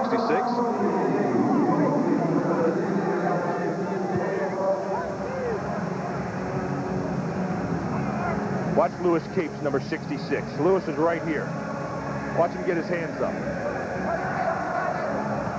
That's the two tackles inside, just closing the pocket. And a lot of times, you know, even if you don't get right up on top of the quarterback's face, if you're in his direction, in the path of where he's throwing the ball, you can be disruptive, as Lewis proved there. Schrader, the motion man. Rubley goes from the shotgun, and they give it to Antoine Carter on the draw play. A lot of space this time for Carter, who picks up about 12 yards before Mario Bradley stops him. And that's a smart call by the Rhine Fire. Well, that was nice blocking up front on the left side. They collapsed the whole left side of London's offense. Watch. Jeff Hunter gets pushed out, and then this thing bounces out to the left. Now, the guy that's doing the blocking was the left side. That was Spence Folau and Olaf Hampel. And they pushed down Herman Smith and Lewis Capes and bunched that whole thing up. And good for 12 yards. First down. And Rubley has a lot of time and has Sean Foster. And a foot race. Kenny McIntyre drags him down, but at the 11-yard line, and Foster got wide open and made the Monarchs pay. Kenny McIntyre bit on T.J. Rubley's eyes. He had good position, but he was following T.J. Rubley. Watch Rubley looking down the middle of the field. And that is where Kenny McIntyre loses Foster. He bites on the inside and lets Foster get behind him, and Rubley sees him and pumps it outside. And that's what you like to do as a quarterback. Don't put your eyes on your receiver you're going to get the ball to for the last possible second. And could that be the big play that we've been looking for in this game? Spinning and working his way through to close to first down yardage is Antoine Carter again, who looked like he'd been stopped and then just squirted through and carried on. And last week when we saw the London Monarchs, we saw so much of Newville. But they're doing a job where they're running outside, then they're coming back up the middle. They're keeping Newville guessing to which way the ball is going. That was a nice job of Carter making the first tackler miss there and picking up an extra yard or two. Well, we needed a big play to ignite this game. We've certainly had it now. Ricky Powers is nailed from behind by Rick Newbill, and that will lose a couple. Now, how is Galen Hall and his team going to fare in the red zone this time? The problems they've had this season so far. You know, once they get down there, they've got to expect the blitz, and here comes Newbill on the blitz. And that's part of the responsibility of not just the offensive line, but everybody, to know your responsibility on the play call and also your responsibility when the blitz comes. And when you're playing the Monarchs, there's no secret who's going to blitz. They're going to bring Newbill. A loss of 3 brings up third down and about 4 for the Fire, looking to get the first points of the game. And have they got it? What a catch. Touchdown, Rhine Fire. Great catch. Michael Dritline. I'll tell you what, though.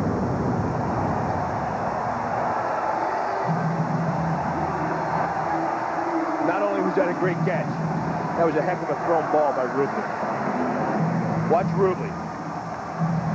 Pump fake to freeze the safety, and it's right over the top. What a grab. Arms extended. Michael Dritline, allocated player for the Kansas City Chiefs. Great catch. Well, I think that's the first time we've called his name all game as well. I can't remember them passing to him. But what a big play and what a big catch came out of Washburn College, Dritline. Just a tiny little college. The extra point will be attempted with success by Manfred Bergsmuller, the German national player. And the Rhine Fire are on top, 7-0, thanks to Michael Dritline's touchdown reception. We'll be back in just a moment.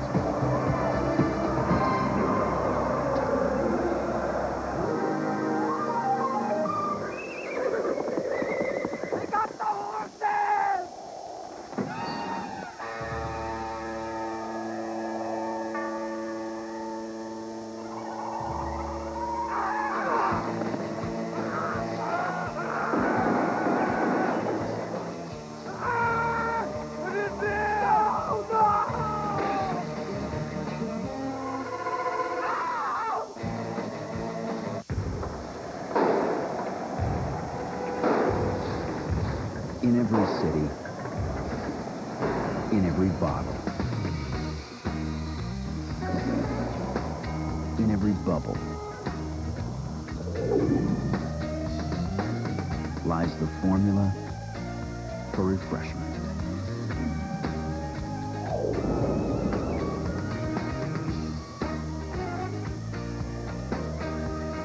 It's the largest set ever built, the largest set ever destroyed. Somebody tell me what the hell is going on!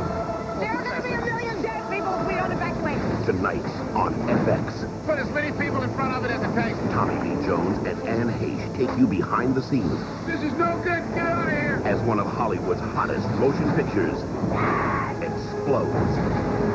It's the making of Volcano, tonight at 7:30 on FX. Searching for Fox Major League Baseball, World League Football,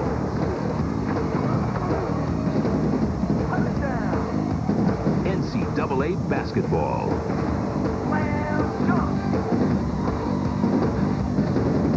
searching for the power of Fox Sports?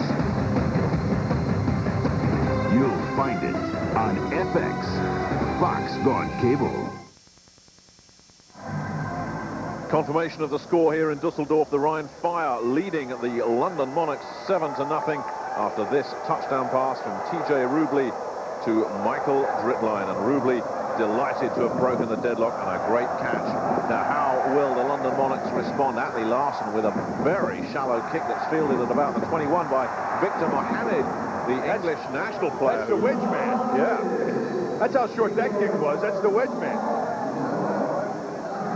Well, an impressive drive by the Rhine Fire. There's the confirmation of the details. The big play there was the one that found Sean Foster down the right sideline that really set it up. And what Rubley did with Foster getting it down there and with Drittlein's touchdown was he looked off. He didn't stare at his receiver the whole time. Now, time to stand right to respond, and Allen can't hang on to the ball. That's another drop ball. Aubrey Beavers was there in coverage, but you'd have expected the receiver to hang on to that one. Yeah, expected. There was nobody around him. Oh, he's wide open. The ball's in his hands. And if you're a receiver, that's your job. Now, you would expect that of a lineman. Like you, for example. Yeah.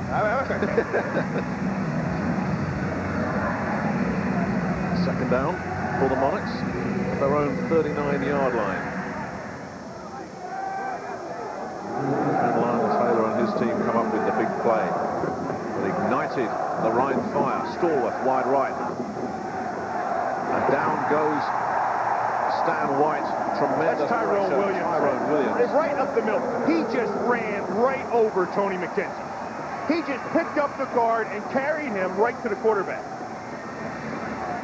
I want you to watch Tyrone. Watch him just run right back. He's going to take Tony McKenzie right to the quarterback with him. And then he brings down McKenzie, Stan White, the ball, everybody. And that's a power rush. That's a bull rush. Tyrone Williams allocated from the St. Louis Rams. All conference at Wyoming, 3 straight years. And an 8-yard loss brings up third down and 18, and White will be passing now. Looks in the direction of Coderick Malone, and they're ruling out of bounds, and that'll bring up the punting unit. Matt Gay was in coverage. 1, 2, 3 and out for the London Monarchs, and indeed loss of yardage on the series as well. The Rhine Fire turning the screws here in the third quarter. Dan White had plenty of time, but again, he threw the ball into double coverage. And it's a good thing he threw the ball out of bounds, or else that thing would have been picked. Thomas Bailey, the return man for the Rhine Fire. Midfield gets it up. It's a high one. Bailey drops to one knee at the 31-yard line. That's where the Rhine Fire will take over, leading 7-0, 9:39 left, third quarter.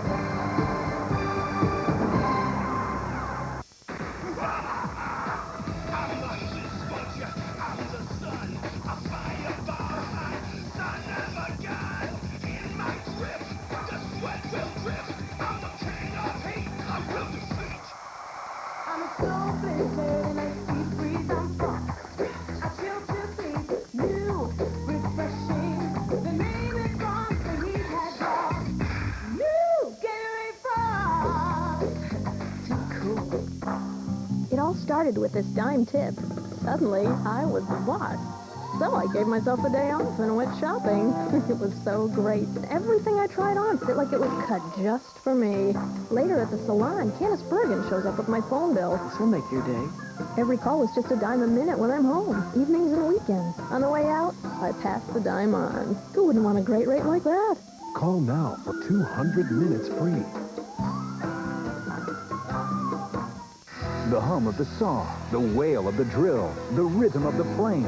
If you love the music of woodworking, listen to this free TV offer. It's 101 shop tips, packed with secrets from the pros like a jig for routing evenly spaced dados, straightening uneven edges. You'll get 101 time-saving tips, and you get it free when you order cabinet making for just $9.99. Packed with hundreds of full-color photos and illustrations, cabinet making shows you how to master every cabinetry technique and get picture-perfect results. Preview future volumes from The Art of Woodworking with no commitment to buy. Use your credit card and get this video, Shop Secrets from Master Craftsman, free. So call now to order cabinet making for just $9.99 and get 101 shop tips free. Use your credit card and get your free Shop Secrets video. Call now. Call 1-800-935-8484 to order cabinet making and get your free 101 shop tips. Use your credit card and you'll receive your free Shop Secrets video. Or send check or money order to the address on your screen. The Rhine Fire leading the London Monarchs 7-0. 9:39 left. Third quarter, and they have the ball here in Dusseldorf. Nick Halling along with Bill Maas and TJ Rubley. Just thrown his first touchdown of his World League career. Really seems to have got some confidence going now. Another huge play. Rick Newbill eventually on the stop, but the tight end AJ Ofodele must have picked up around 25 yards before he was stopped. Nice call. Watch the misdirection. Here he comes the guard pulling, and then Rubley out the backside. Now when he rolls out on the backside, his tight end sneaks through the crowd, and he gets down there about 5 yards and is open and can run down the seam. First down into London territory at the 44-yard line. On the ground this time they go. Ricky Powers smashes his way for 5 or 6 yards. Rick Newbill again in on the stop. Newbill seemingly everywhere at the moment. Well, they stacked the line of scrimmage that time in London. They had everybody up on the line of scrimmage and Ricky Newbill about 4 yards deep. So they could jam everything up front and let Ricky go from side to side.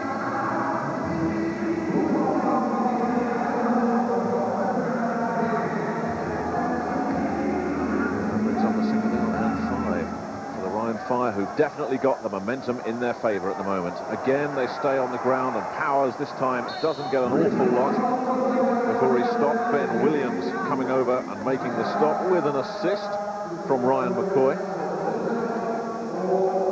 Well, they try to run the stretch play here outside, and Ben Williams, the defensive tackle, just gets in there and disrupts everything.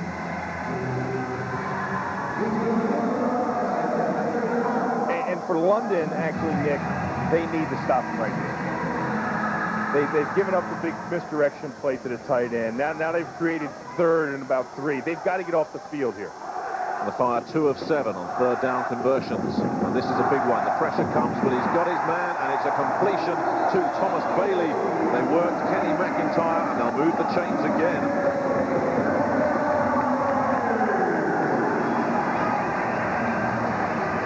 Nice play calling. Watch these guys cross each other. And what it does is it loses Kenny McIntyre in the process of the pick.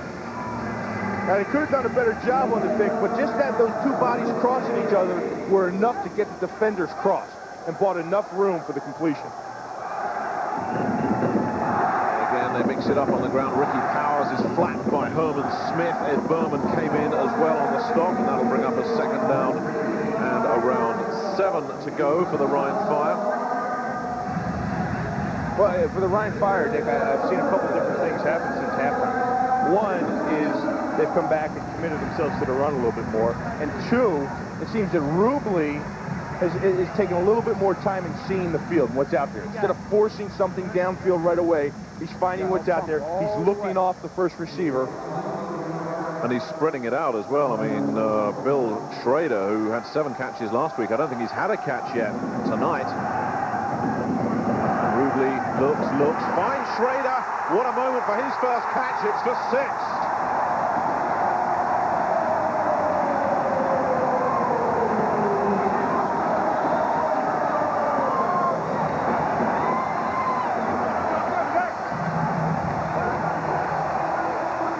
So close. The safety, Reggie Holt, the strong safety, Reggie Holt, Gamble, he went after the ball. Schrader was covered. He gets behind the linebacker, McCoy. Now watch the gamble right here. Kenny McIntyre was on the gamble. He went for the ball instead of defending it, and Schrader made the catch and took it into the end zone. Manfred Bergsmuller with the extra point, no problems once again. And the Fire in top gear now, 2 touchdowns within the space of 5 minutes, and they lead the London Monarchs 14-0. Lionel Taylor in some trouble. We'll be back after this.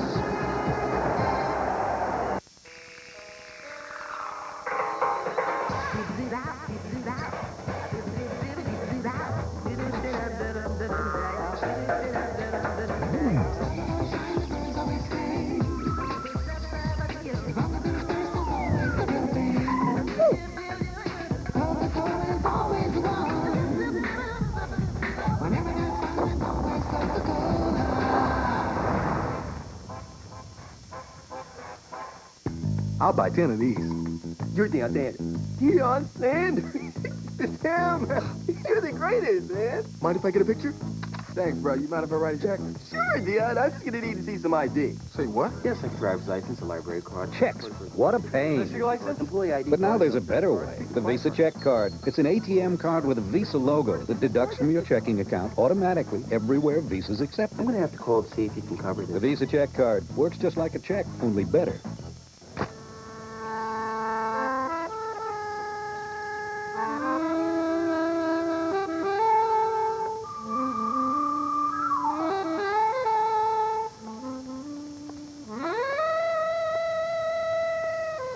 Pantalón.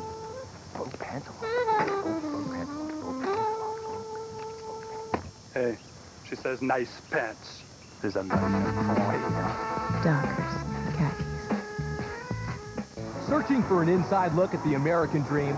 Let FX take you to Minnesota, Baseball Minnesota, where you get a real-world view of the minor leagues. And every day is a fight to get to the majors. From the owners to the manager, the families, and the fans, all eyes are on the men who have the courage to dream and the talent to win. Tune into FX and get behind the scenes of the minor leagues, because there's more to the game of baseball than what you see on the field. Baseball Minnesota, tonight at 7. Eric Clemens back at our FX studios in New York. More of the third quarter in just a few moments. But first, of course, this was NFL Draft Weekend. Let's take a look at some of the top picks by division, starting with the NFC East. Dallas needs some backup help at tight end. They select David LaFleur, and LaFleur should help out a lot. Bjornsson there in that position last season, and of course Novacek battling the back problems. In the Central Division, well, you see there, the big bargain might have been that Alabama linebacker Dwayne Rudd fell all the way down to the Vikings. Warwick Dunn, a little scat back out of Florida State, remains in-state with the Tampa Bay Buccaneers. To the west now, Ray Caruth fell all the way down to the Carolina Panthers. That might be the biggest bargain among these teams. And Jim Druckenmiller, the first quarterback selected, to who else but the San Francisco 49ers. Now we go to the AFC East. Tarek Glenn, the tackle, goes to the Indianapolis Colts. James Ferrier, linebacker of Virginia, to the Jets, who traded down to the 8th spot. He could project to be a starter, according to most analysts. Continuing in the AFC to the Central Division, Peter Boulware goes to the Baltimore Ravens. And looking finally at the West, Trevor Price, Tony Gonzalez, the Cal basketball star, tied in for the Chiefs. Now the rest of the third quarter, Nick and Bill in Dusseldorf. Nick Halling and Bill Marsden. Now, Bill, you've heard of the 4 horsemen of the apocalypse, right? This is the 1 horseman of the fire. Well, actually, what that is, that's a cigar, and that's what happens when you can't produce. When you can't produce, they send you out there to be a mascot or something. Yeah, the mascot, the touchdown mascot.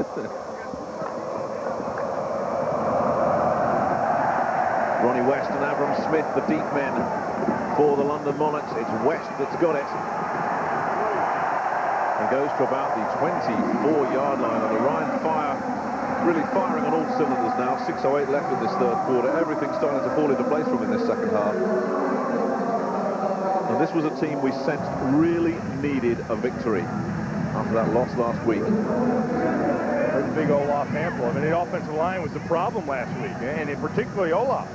He wasn't ready to play, and he was forced to play due to injury, but those guys really seem to be doing a good job today on run and pass. Staying with the ground game, Israel Stanley on the stop with some help from Anthony Fieldings. Some tough yards there for the Monarchs' ground game, which hasn't really clicked into gear at all. I'm sure the injury to Tony Vincent has been a factor there. Well, yeah, it has. And, you know, one of the things they wanted to do was win the time of possession battle. We talked to Lionel Taylor. He said, yeah, we need to chew up that clock. We need to do that with the running game. Then you lose your top rusher. White gets out of trouble. Looked like he was going to go down, gets out of trouble, and finds a man as well. Does he know it's incomplete? He was looking for Mike Sidley. I thought he threaded the needle. Chris Schelling on the coverage. Wilson and Williams applying tremendous pressure to White. And actually, Nick, to be honest with you, London's in trouble right now. Because when they take away the running game and force Stan White to pass, and then you got the 4 rushers up front coming at him, and I think all 4 of them are all over the guy right now, that's when they're in trouble. Because you don't want Stan White to just have to rely on him to drop back and pass to win. Brings up third down and long for the Monarchs. And the draw play again to Ed Hobbs, who has a second effort but has no chance of a first down. Israel Stanley on the stop. Now, I understand the draw play, and I understand why you want to run it. But they should have run it on second down to keep them off their feet, and then come back and pass on third down. Now, you don't want to run a draw play on third down and try to pick up 8 yards for the first. Matt Gay. Matt Gay suffered on the stop. The Ryan Fire could ill afford to use this fella, a 3-year veteran, a real team leader as well. Obviously some differences between NFL and World League games. Perhaps the most important one, which I know you like, Bill, is you get 4 points for a field goal of 50 yards or more. And the defense can score as well, 2 points on any extra point attempts that are blocked and returned. The 35-second play clock keeps things moving along, and a change from last year, the receiver now needs both feet in bounds. Meanwhile, Matt Gay is still getting some attention. The Chiefs in 1995, a couple of touchdowns against the Frankfurt Galaxy last year. Very much a team leader with this Ryan Fire defense, and it certainly looks okay now as he leaves the field under his own steam. Brian Greenfield is on, and will kick it to Thomas Bailey.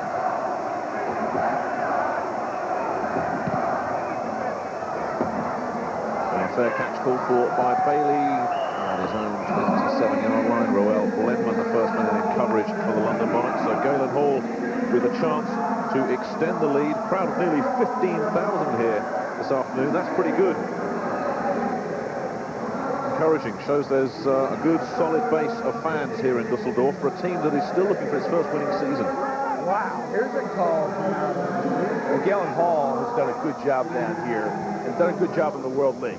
But last year he struggled, and then this year he started off with a home loss, and he needs to regain that. He needs to get a victory here and gain a little confidence.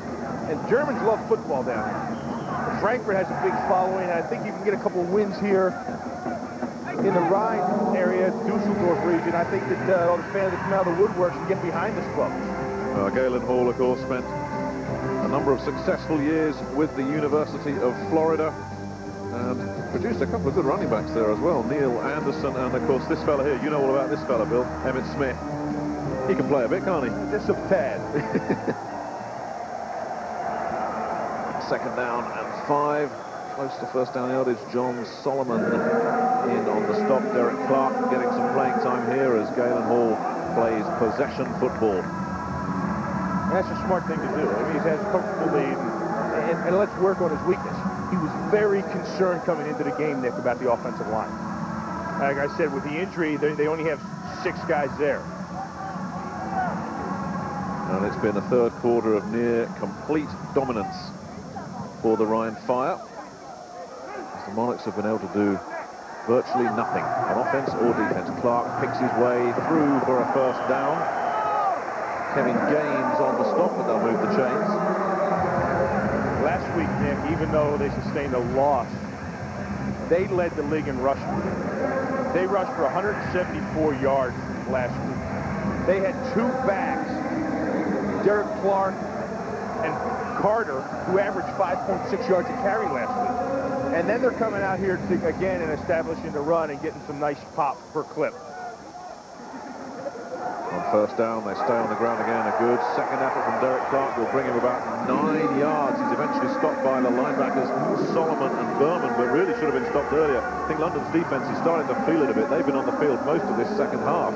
Yeah, you know, they started off so strong in the opener, and then they come back, and now they're getting the ball hammered at them. And I think they underestimated the guys up front for the Rhine.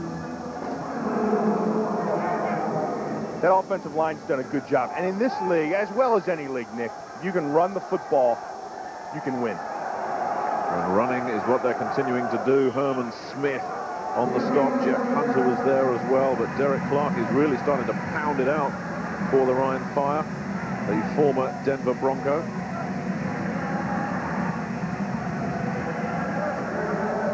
You see that sticker, that cheap sticker on the back of the helmet? Well, what they do 62, reporting eligible receiver. is that means they're property of. They are allocated by the NFL. The NFL have these guys, they sign them, they may be on a practice squad or they bring them to camp, but they sign them, they're under contract by these teams, and then they allocate them over here to come get experience. On third and short, the quarterback keeper from TJ Rubley, Rick Newbill, probably the first man there, but didn't need a lot. Just needed to get it to midfield, in fact, so we'll have to wait for the spot. This is how the allocated players break down. And I think we've said it before, it's offensive line and defensive backs predominate, but this year it's interesting that a lot of receivers have come into the league to get valuable experience. Well, you can see there's 22 of them, and I think you get all the receivers this year. You know why? Because what Sean LaChapelle did last year. Yeah, that's right. Came here, became league MVP, and then went and helped the Chiefs last year. And now, you always need to get your offensive line guys rep, and your defensive backs need work all the time, working on their techniques and coverage. But now they're starting to get other players involved. The first down for Rubley, who pump fakes and looks once again for Sean Foster, who burned Kenny McIntyre again. Reggie Holt on the stop, but it looks like Foster's got McIntyre's number. That's twice in this third quarter he's burned him. Nice pass, nice route. Kenny McIntyre, we spoke to him yesterday, and Kenny McIntyre's a heck of a man-to-man cover guy. I mean, the Chiefs signed him last year, and the Rams signed him in the offseason, but I don't think he respected the receivers for the Rhine Fire. We talked to him yesterday, he goes, I didn't even watch film on these guys. You know, I can cover. And I think he underestimated what's out there, and he thought he could take some chances, which he did today, and it's ended up hurting. Antoine Carter powers his way through for 8 gritty yards. Kevin Gaines on the stop. But you make that second effort when you sense everything is going in your favor, and right now everything is going in the Fire's direction.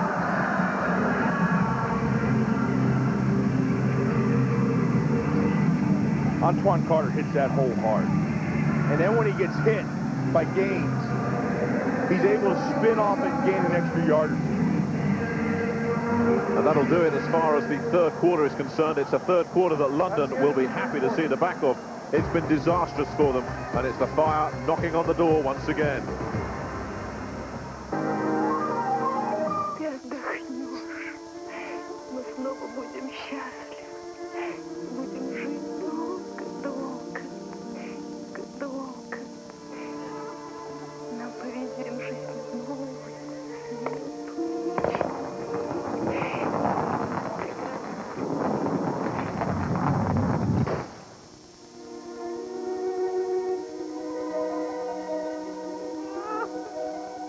Turn on FX Major Movie Sunday, a major Hollywood movie every Sunday. Today at 4, William Hurt and Kathleen Turner sizzle in the sexy thriller Body Heat. Is there any more ice? I'm burning up. Turn it on today at 4 for FX Major Movie Sunday. Coming up on this week's Back Chat, we talk to David Alan Grier and Tom Arnold about their new movie, McHale's Navy, and look at the lighter side of being a hitman with Joe Pesci and his new movie, 8 Heads in a Duffel Bag. Back Chat, tonight at 6:30, 5:30 Central. We had joy, we had fun. of the 70s. All your favorite 70s hits in one fantastic collection.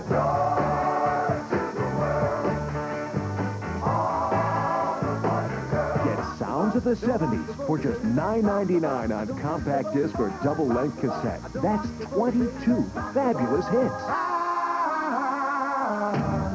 What kind of feeling? Rock me gently, rock me slowly. Feel it, don't be a hero, don't be a fool with your life. Then audition other great Sounds of the 70s albums. There's no minimum to buy. Cancel anytime. So call now. To order Sounds of the 70s, call 1-800-608-4499 or send $9.99 for cassette or CD, plus $3.50 shipping to Sounds of the 70s, Department 16, Richmond, Virginia. You know, in defence of the defence, Bill, excuse the pun, I mean, London's defence has been on the field virtually the whole of that third quarter. They must be really feeling the heat in both senses. I think Kenny McIntyre is feeling the heat right there. They just pulled him. Derek Clark on the ground. A couple of Monarchs players bought the fake. Kevin Gaines and Reggie Holt eventually in on the stop. But the Ryan Fire doing pretty well, whatever they want to do right now. Well, offensive line-wise, it looks like a completely different bunch group of guys than it was last week. There's confirmation of what we were saying earlier. There 12 minutes and 7 seconds for the Ryan Fire in that third quarter. Things looking very bright for Galen Hall's team here early in the fourth quarter, leading by 14, looking for more. Again, Clark, the ball carrier. Ed Berman on the stop after a couple. That'll bring up a second down and goal from about the 3-yard line.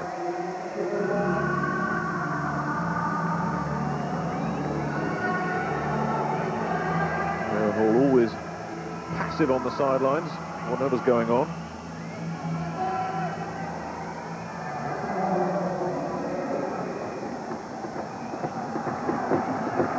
He's got a lot of promising things to come out of this game. Rubley fires, has a man, touchdown, Ryan Fire.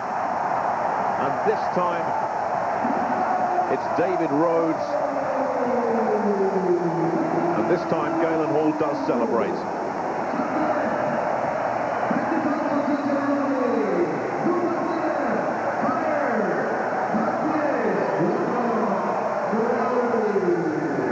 Play action, and it's Rubley out the back door. What a nice ball. I mean, that's pretty good coverage by Kenny Gaines. Rubley throws a nice ball. He forces it in there. I mean, that's tough. You're really taking a gamble there, because if Gaines stepped in front of it, it could have gone 99 the other way. The kick wobbles through from Manfred Burnsmuller, but through it goes, and it's a 21-point lead now for the Ryan Fire. 13:41 left in the ball game. You heard the fireworks going off. The horse is back in action again, rolling around the sidelines. We're back after this. Life is The race against yourself. setting goals, focus, the face plan, reaching goals. 2,837 free throws. Putting back what you lose. Being the underdog. Life is Beginning. being me. Life is a sport. Drink it up.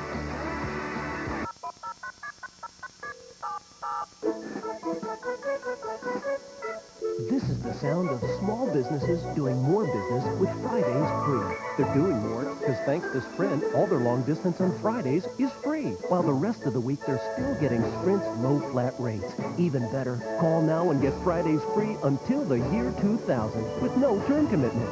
Call 1-800-598-5000 for Fridays free. Only from Sprint Business. It's the largest set ever built. The largest set ever destroyed. Somebody tell me what the hell is going on! There are going to be a million dead people if we don't evacuate. Tonight on FX. Put as many people in front of it as it takes. Tommy Lee Jones and Anne Heche take you behind the scenes This is no good. Get out of here. as one of Hollywood's hottest motion pictures explodes. It's the making of Volcano. Tonight at 7:30 on FX.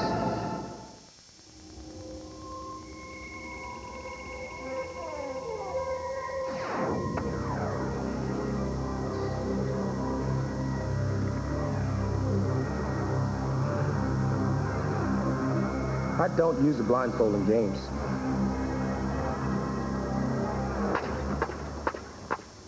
Makes it hard to run the bases. Tomorrow, the New York Yankees take on the Chicago White Sox, or Toronto meets Anaheim, only on FX. 13:41 left in the ball game. TJ Rubley with 3 touchdown passes in this second half, and he's really blown it wide open for the Ryan Fire. And London need to respond quickly. Ronnie West takes it at about his own 6-yard line and gets to about the 23 yards again. Special teams very sharp for the Fire now. Chris Schelling, the safety, the first man there. You see TJ Rubley on the bootleg out the back door. Forces that one in there, and you can see his enthusiasm.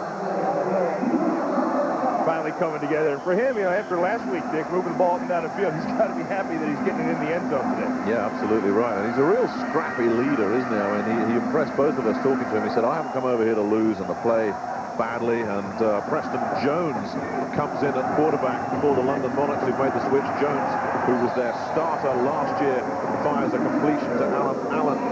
And it's been a tough afternoon in contrast for Stan White, who's been benched in favor of Preston Jones, who was solid, if not spectacular, last year. Did a competent job without ever really blowing the thing wide open for the Monarchs. I think you have to do that. You're down 21-0, and you don't want... Stan White is not a quarterback that's going to just sit back there and pass the ball over the field on you.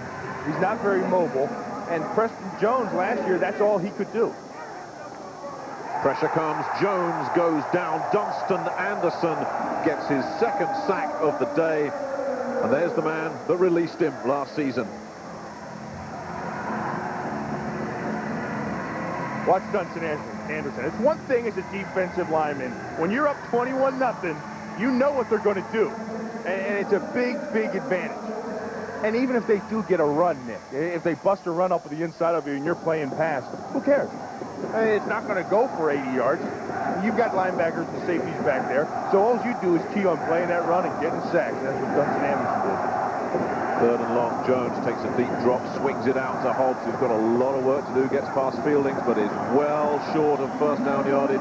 Chris Schelling, Lee Cole, Anthony Fieldings, they were all there to run him out of bounds, and the punting unit out once again for the London Monarchs. Well, let me go back when I was talking about Preston Jones. Let me clarify that. Last year, you know, they really couldn't run the ball well. And Preston, as you remember last year, was back there scrambling around, throwing, finding ways to win, and did a pretty darn good job of it. And that's why I think the switch was made to pull Stan out and put Preston in, because that's what Preston's good at. Greenfield will kick it away to Bailey. A good high kick from Brian Greenfield. And Bailey takes it at his 28-yard line. 11:50 left in the ball game. Ryan Fire leading the London Monarchs 21-0.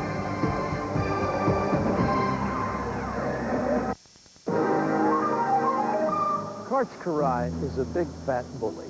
I didn't know that anybody could do that to a ball. Miller Lite is sponsoring the AVP Tour. They support the use of volleyball. Our organization is called Save the Balls. We go out and actually retrieve battered and abused volleyballs. Miller Lite sent us beer, but it'll take more than that. Run, little ball. Go free. It all started with this dime tip. Suddenly, I was the boss. So I gave myself a day off and went shopping. It was so great. Everything I tried on fit like it was cut just for me. Later at the salon, Candace Bergen shows up with my phone bill. This will make your day. Every call was just a dime a minute when I'm home, evenings and weekends. On the way out, I passed the dime on. Who wouldn't want a great rate like that? Call now for 200 minutes free.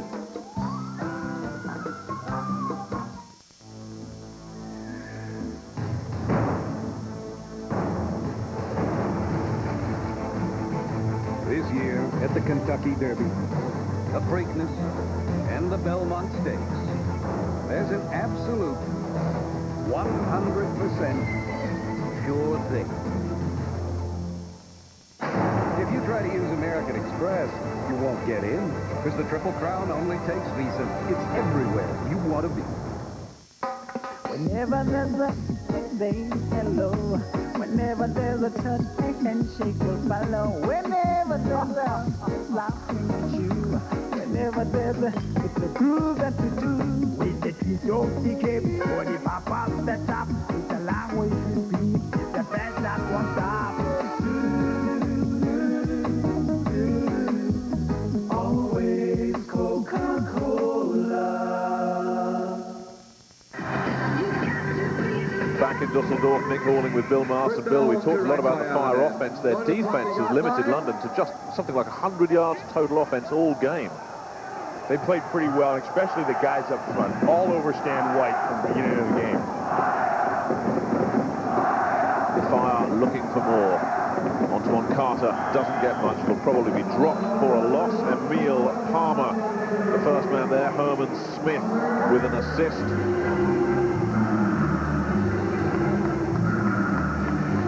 Conservative play calling from Galen Hall now, just ball control offense. Well, I think with Galen now, you want to take a look at some of the other things your offense can do. I don't think they passed the ball as well as they would have liked to today. I think they need to see what they can do with Schrader and more of dribbling.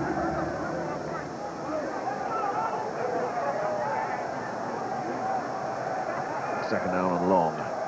Rubley hands it off once again. Carter is tripped up and is met by Rick Newbill.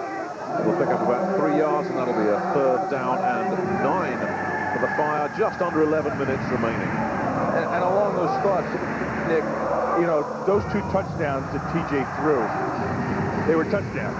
And in this game, they're definitely a big factor. And you're up 21-0. But both those throws were gambles. Both of them could have been picked off. Kenny McIntyre could have had the one that Schrader put down here in the end zone. Then the one in the corner that he forced could have gone 99 the other way in the NFL. For this team, the Rhine Fire deserves a break. Not had its share of luck down the years. And Rubley with a lot of time looking to try and find someone, and it's incomplete. He was pointing at a receiver. And Jeff Hunter was applying the pressure, so he couldn't find the Iranian, Babak Bovasagi. I was going to get you to say that, Bill, but I knew you didn't want to. No, well, his nickname is Bob, and that's how I refer to him. Bob. Babak Mavasaki. Hey, you got it. So 3 and out for the Rhine Fire. Just over 10 minutes left, Bill. Not completely impossible for London, but they really need something big and exciting to happen soon. Like a punt return from Todrick Malone, for example. But the sun comes back out in Dusseldorf. Right now it's shining on the Rhine Fire. Malone stands at his 30, calls for the fair catch. And the Monarchs will take over at their own 31-yard line.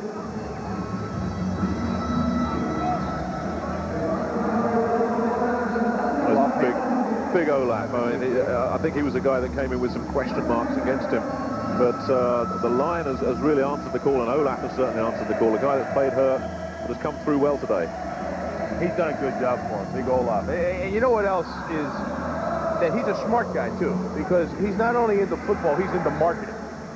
As you can see by those tattoos on his face. Preston Jones fires, can't quite find his receiver. Todrick Malone unable to hang on with John Anderson wrapped all around him. TJ's phoning his agent. You getting all this? Yeah. Putting that tape together? Actually, he's probably, you know what he's probably calling? He's probably calling home for shoes. He's had trouble getting shoes. He had his wife send him out to the airport, but the price tag was on him, so they declared him as goods. And they locked him up, and he couldn't get to him. Second down. Allen with the reception gets close to midfield. Will pick up 16 yards. Artis Houston and John Anderson combining on the stop. 9:22 left. And time running out for the London Monarchs, who've been dominated in this second half so far, but they don't seem to have given it up. And Preston Jones in at quarterback is trying to find the spark. Pressure comes. Jones has a man. Jones was hit after the play as well. James Wilson came through on him. The real whistles, but I don't see a flag down there, Bill.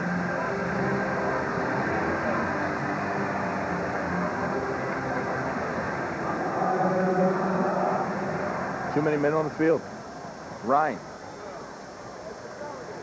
Well, the story of the game, really.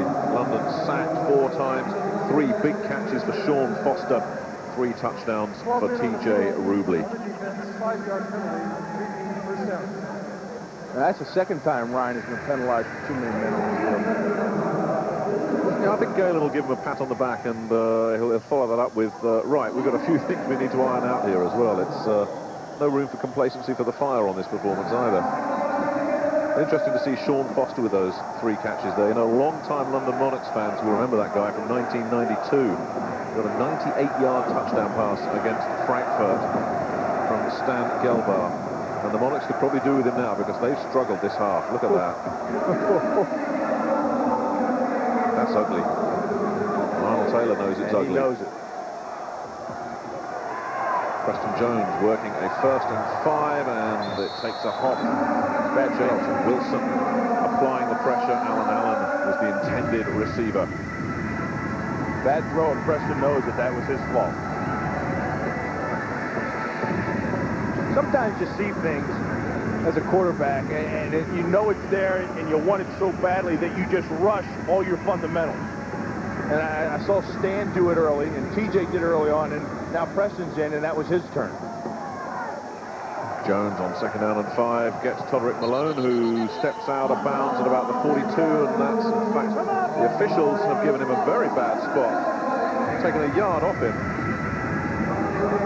And they may have to call for a measurement there. It certainly seems to be an unfavourable call for Todrick Malone, and when things are going against you, they're going against you in bunches. I was just about to say it's another, or rather the second 1st down of the half.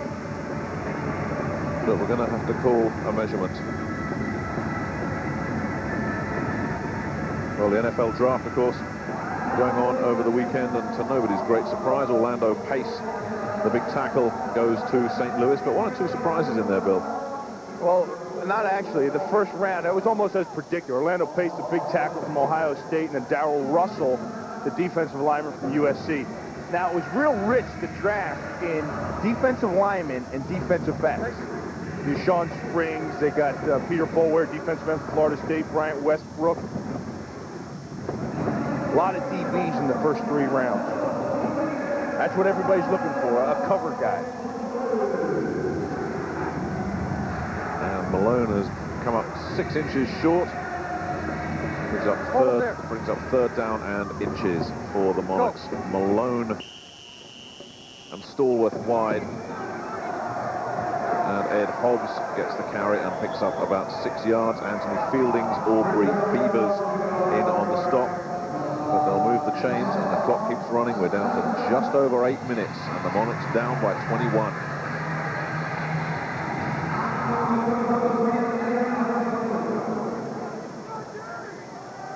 There's the draw. There's only 4 men in the box there. Jones goes upstairs for Alan Allen and has got him, and it's a touchdown for the London Monarchs. And that's brought it right back for London. 38 yards. What a pass by Preston Jones. Alan Allen's their guy. Everybody to a man and coach talked about Alan Allen yesterday. Said we've got to get him in the offense. He's back from injury. He was out with a rib cartilage tear. They couldn't wait for this guy to get back because that was their speed. And they had to test him deep. Now, talking of a test, Clive Allen, the former soccer player, will attempt an extra point. He missed his first one last week, and there's a bodge on this one. Now they go for the 2-point, and it's picked off. Matt Gay picks it off, and Brian Greenfield was flat. The passer there was absolutely flat by Israel Stanley and is still down and holding his wrist as well. That looked a design play, even though it didn't come off. It didn't look like the earlier one that we saw. It was just a mess up. Well, you want to go for 2 in that case. Preston Jones, good protection up front. Buys him time for Alan Allen to get deep. That was John Anderson, the safety he beat. Now, John Anderson was in for Chris Schelling. And Ryan appeared in the last offensive possession and this past defensive possession to be a little bit conservative. Maybe thinking that they already had the game locked up. 21 points ahead, 4th quarter, it's all over. But things can change around in a hurry. 14, 15, they might shove all that shit over So there. while Brian Greenfield continues to get attention, we'll take a break. Back in just a moment.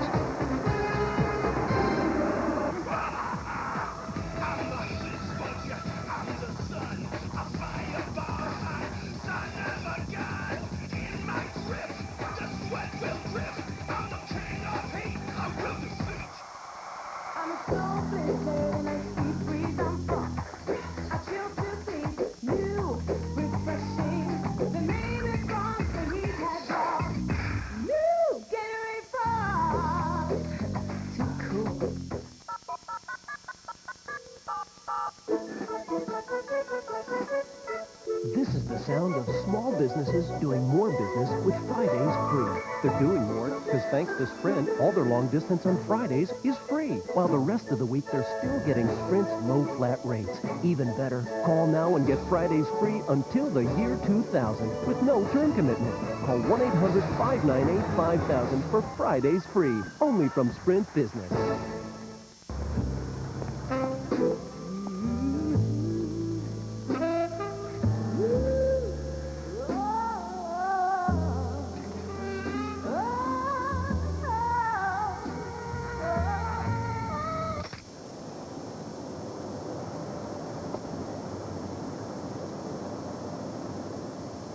Nice pants. Dockers, khakis.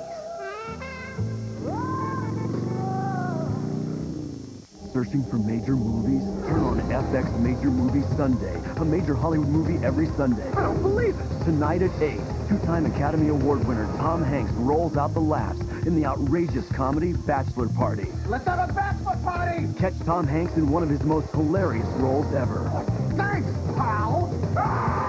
Something interesting is gonna happen here. Turn on Bachelor Party tonight at 8 on FX Major Movie Sunday.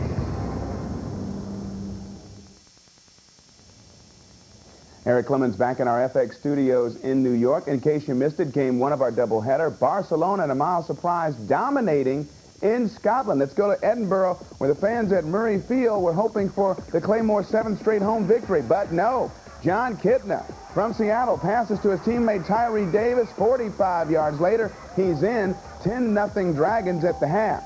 Third quarter now, Dave Barr from San Francisco, hooking up with Alan DeGraffenreid, one of few bright spots for Jim Kreiner's crew today. 25-yard hookup there. But Barcelona too tough. John Kitna holds it, shows his agility, takes off for a 7-yard run there. That set up a field goal. Jesus Angor, 27 yards away. Barcelona has a 13-0 lead. Now fourth quarter, John Kitna putting icing on the cake, finding his tight end Bryce Burnett in the end zone for the score, 2 yards. Barcelona a 20-0 lead. They hold off a late touchdown by the Scottish Claymores to win it 20-7. The Dragons 360-plus yards of total offense for the second straight week. And earlier, it was the Galaxy yesterday beating the Admirals 19-10. The Galaxy rolling up over 400-plus yards of total offense. So as we stand right now, Barcelona alone on top of the World League standings, 2-0. Frankfurt is 1-1, and Amsterdam in trouble at 0-2. Back with more from Dusseldorf, Nick and Bill. Signs of hope here in Dusseldorf for the London Monarchs. Preston Jones, 38 yards to Alan Allen. 7:54 left in the ball game. Nick Halling with Bill Mast. Bill, has it come too late for the Monarchs? Well, the problem was is they lost Vincent early. That's really was their problem. They took away their running game. I mean, there's Tony on the sidelines with his left ankle all wrapped in ice, and that was the whole problem. They wanted to come out and establish the running game and chew up the clock. Lionel Taylor knew that their offense is explosive, and they knew that they could do a lot of things with them, and he wanted to keep them on the sidelines, and to do that, you had to be able to run the ball. Don Silvestri with the kick. Thomas Bailey fields and brings it up to the 20, and there's a collision. George Harris seems to have come off the worst at about the 22-yard line. In fact, Harris hasn't moved. Well, here's the injury to Vincent. It's on this running play. He bounces it outside. Now, as he gets tackled here, watch him get rolled up on his left. Right there is where he gets rolled up. That's where the injury occurred, and that is basically where the game turned. Because when they took him out of the game, and there he is on the sidelines, they lost their running attack. And the problems continue to pile up for the London Monarchs, because George Harris is still down at about the 19-yard line. And Bill, that guy has barely moved.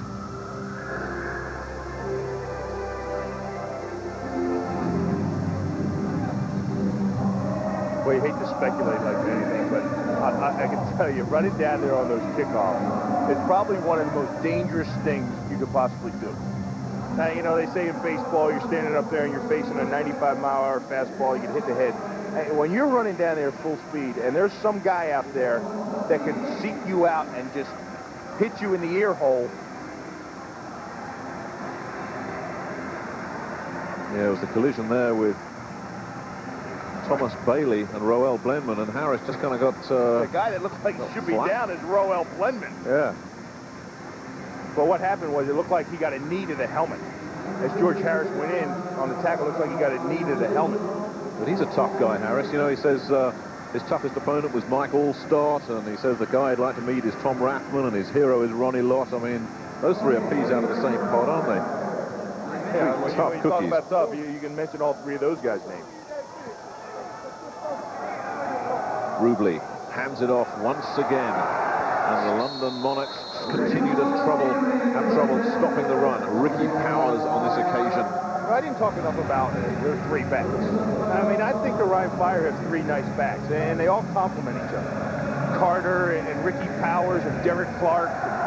And they can do a lot of things. And those three guys, if they're healthy through the season, I think they're really going to contribute a lot to the Ryan Fire success. Now, they haven't had a rusher of over 100 yards in 3 years here.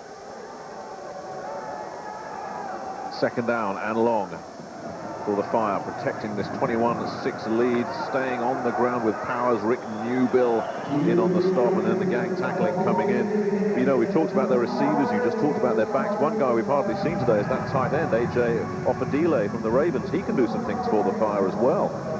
You know, they got in a situation where actually they haven't used the tight end much because they've been using the backs to the flat, and then they get in 3 and 4 wide receiver sets. And that's why, I mean, we've seen a lot of Sean Foster, David Rhodes has been in there, with Schrader, Dritline, even Bob got in there. Even though he didn't make the catch. I'm going to have to get you working on that. Mobasagi. On third down, and it's a completion once again to the 42-yard line. Claudius Wright had the coverage, but it's another completion for T.J. Rubley, who is growing in confidence in this game. There's 6 minutes left.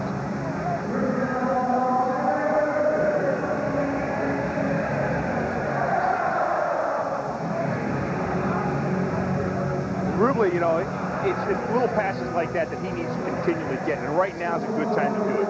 Just start to get a feel. I mean, hey, these guys have only been together for 3 or 4 weeks. Let them feel comfortable with his receivers, know what they can and can't do. First down. London's defense has got to be thinking turnover here. They go back to the ground and keep it there, keep it safe. Ben Williams eventually on the stop after just a couple of tough yards. But I don't think the Ryan Fire are going to mind that because the clock continues to run with 5:29 left. Williams slow to rise. And that'll bring up second down and 8.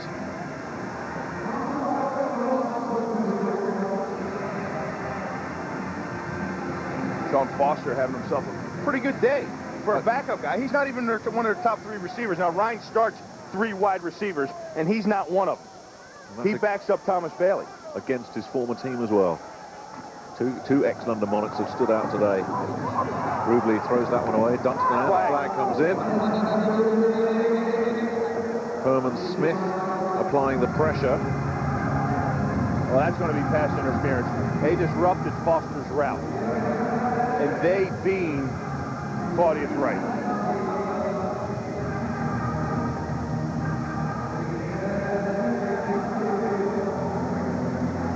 Tony Correnti confirming that the call is against London. Illegal contact on the defense, number 27. 5-yard penalty, first down. And indeed against Claudius Wright. Here it is right there. That's Claudius Wright. Now watch the coverage. Now Foster, that's past 5 yards. He's trying to get downfield and he's still tied up.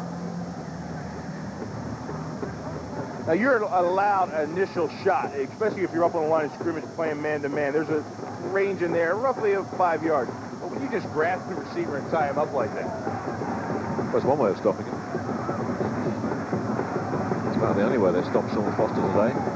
All work on the ground for Ricky Powers, who picks up around 4 or 5 before Ryan McCoy stops his progress. That'll bring up second down and around 6. Still, the clock continues to run. And the Monarchs have to stop it by calling a timeout. That's the only way they can stop it. Because that clock's going to run as long as Powers keeps running. And Carter and Clark.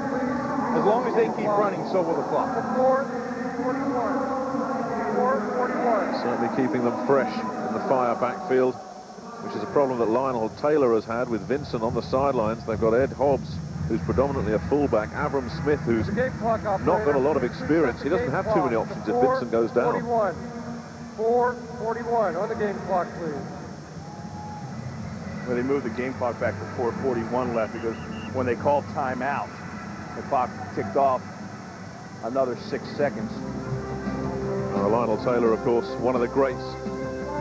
Spent 7 years with the Denver Broncos and still holds just about every receiving record worth holding at Mile High Stadium, and his name is in the Ring of Fame as well. And when you consider the kind of numbers John Elway has posted there the last few years, and Lionel's records still stand. Yeah, you think about all the receivers up there that Elway's been throwing to over the years, and can't touch Lionel. Second down and 6 for TJ Rubley, and the Rhine Fire leading 21-6. Rubley gets some pressure from Malcolm Showell, but gets the pass off, and it's close to the first down yardage. Mario Bradley eventually in on the stop, but Schrader will be very close to a first down. I like Billy Schrader.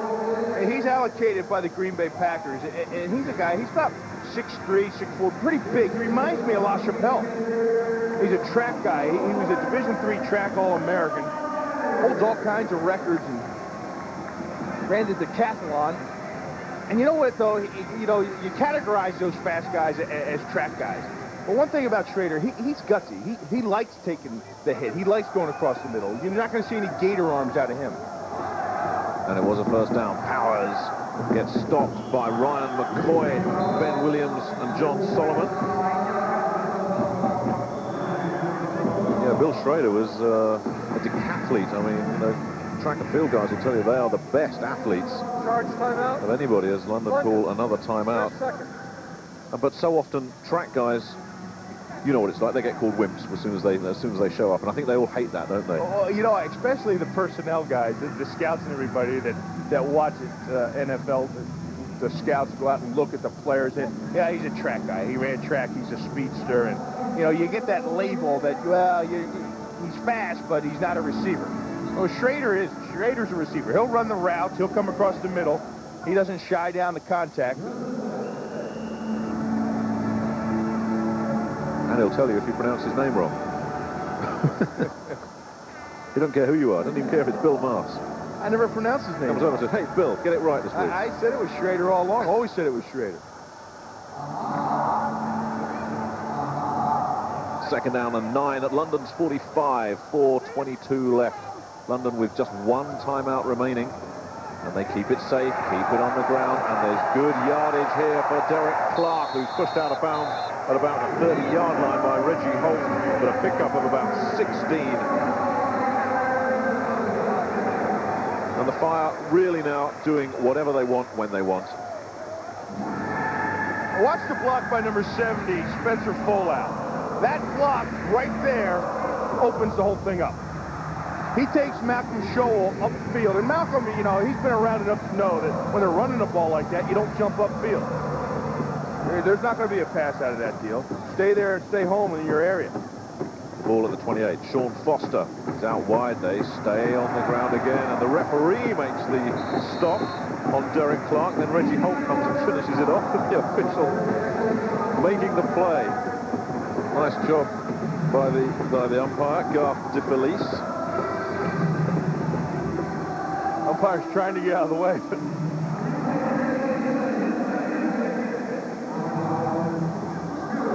You can get hurt back there. Well, I know the Monarchs need help, but that's taking it a little bit too far, I think. And then Gaines just gives him a shoulder as well. he's like a pinball bouncing around. 6 yards on the carry, 2nd down and 4. On the ground again. Safe, low-risk stuff. Ben Williams draped around the ball carrier and stopping him short of first down yardage, but Derek Clark continues to pound away. I'm glad to see that Olaf Hampel and the left side of that line really bounced back, because last week, Nick, as you saw when we watched the game film, they were pretty bad. They struggled, and I don't necessarily mean full out. Olaf struggled, and he wasn't ready to play, but he's had himself a nice game today in both the run and the pass.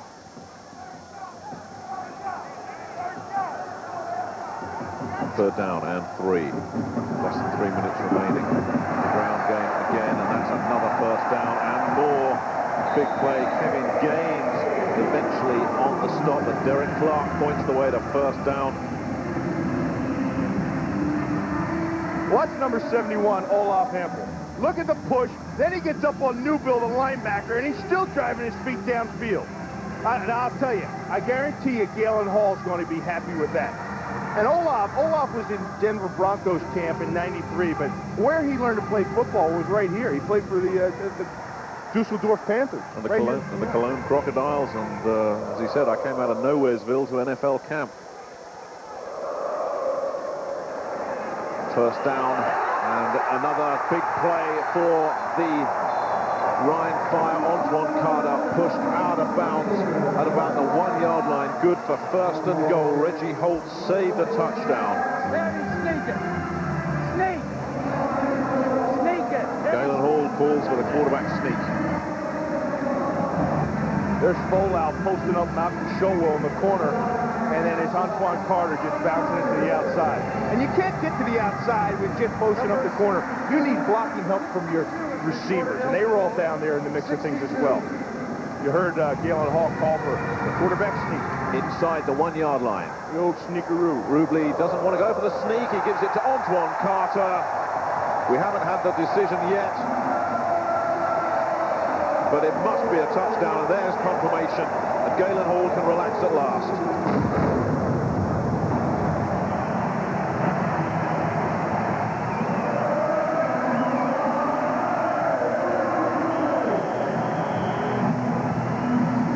2 minutes, 3 seconds left, and Antoine Carter just confirms the Ryan Fire's dominance in this second half. That's not Derek Clark up there, by the way. He's got 2 jobs. Bergsmuller with the extra point. 28-6.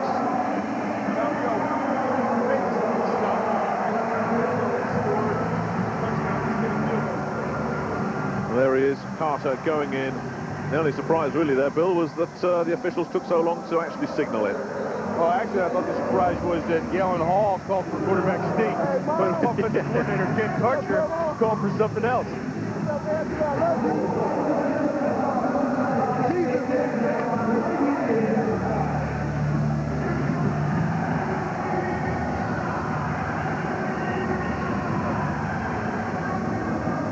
Well, everything going the Ryan Fire's way. Bill, their red zone woes, thing of the past now. Well, yeah, last week they're in there 6 times. Twice came away with nothing. 4 times they kicked field goals. Today, they've been in there 5 times, 3 touchdowns, no field goals. They blew 1 opportunity down there. And defensively, they've done quite a number on the London Monarchs. With 2:03 remaining, it's 28-6 to the Fire. And Ronnie West will field the squib ball at about the 15 and gets it to about the 25 before he's gang tackled. John Anderson piling in there. Dritline was in on it as well. The man who caught that first touchdown pass. You can be a starting wide receiver in the World League, but you've also got to be there on kickoff coverage as well. And that is the 2-minute warning with the score. The Fire 28, the Monarchs 6. What's your biggest problem with vacuum cleaners? I don't like buying filter bags. I don't think I ever came home with the proper bag. Every time I had to empty the bag, there was always stuff would come out. Throw those bags away forever. Introducing the next era in vacuum cleaners, the revolutionary Phantom Fury vacuum. It harnesses the powerful force of the cyclone in a patented process. 2 cyclones of non-stop continuous power devour dirt and deposit it into a clear bin. You can see it working up a storm and easily empty it. No bags to replace, no bags to clog, no bags, period. With my old vacuum, I used to have to change the bags about 1/3 of the way full to maintain power. With the Phantom Fury, I have full power all the time, and I don't have to hassle the bags. I pulled up enough hair, dog hair, out of my carpet to make another dog. It's incredible how fast and how powerful the Phantom vacuum really is. It's made me feel better about my house being cleaner. It allows your carpet to last longer, to look better, and to be more sanitary. The Phantom Fury comes with a state-of-the-art HEPA filter on its exhaust to help protect you and your family from breathing in dust, mold, and pollen. I'm a nurse, and I really appreciate having the HEPA filter on the Phantom because we use the HEPA filter as a protective mask when we're taking care of patients with active TB. And you'll love the versatility of the Phantom Fury. 2 machines in one, from upright to cleaning wand. It ferrets out dirt high, low, under, and around.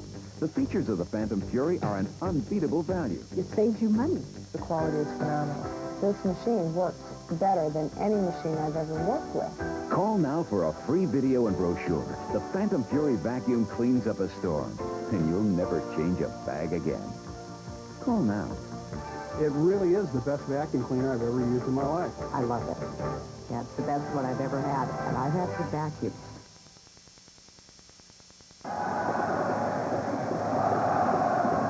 .156 left here in Dusseldorf. Nick Halling with Bill Mast.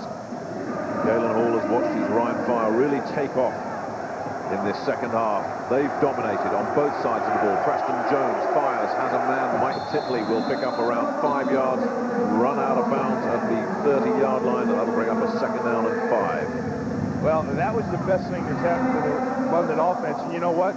It wasn't even intended for Titley. That ball was thrown to Ronnie West. 2nd down. Time for Jones, who gets the completion off once again to, this time, the other tight end, Brooks. Anthony Fielding's on the stop, but Steve Brooks comes up with enough for a 1st down.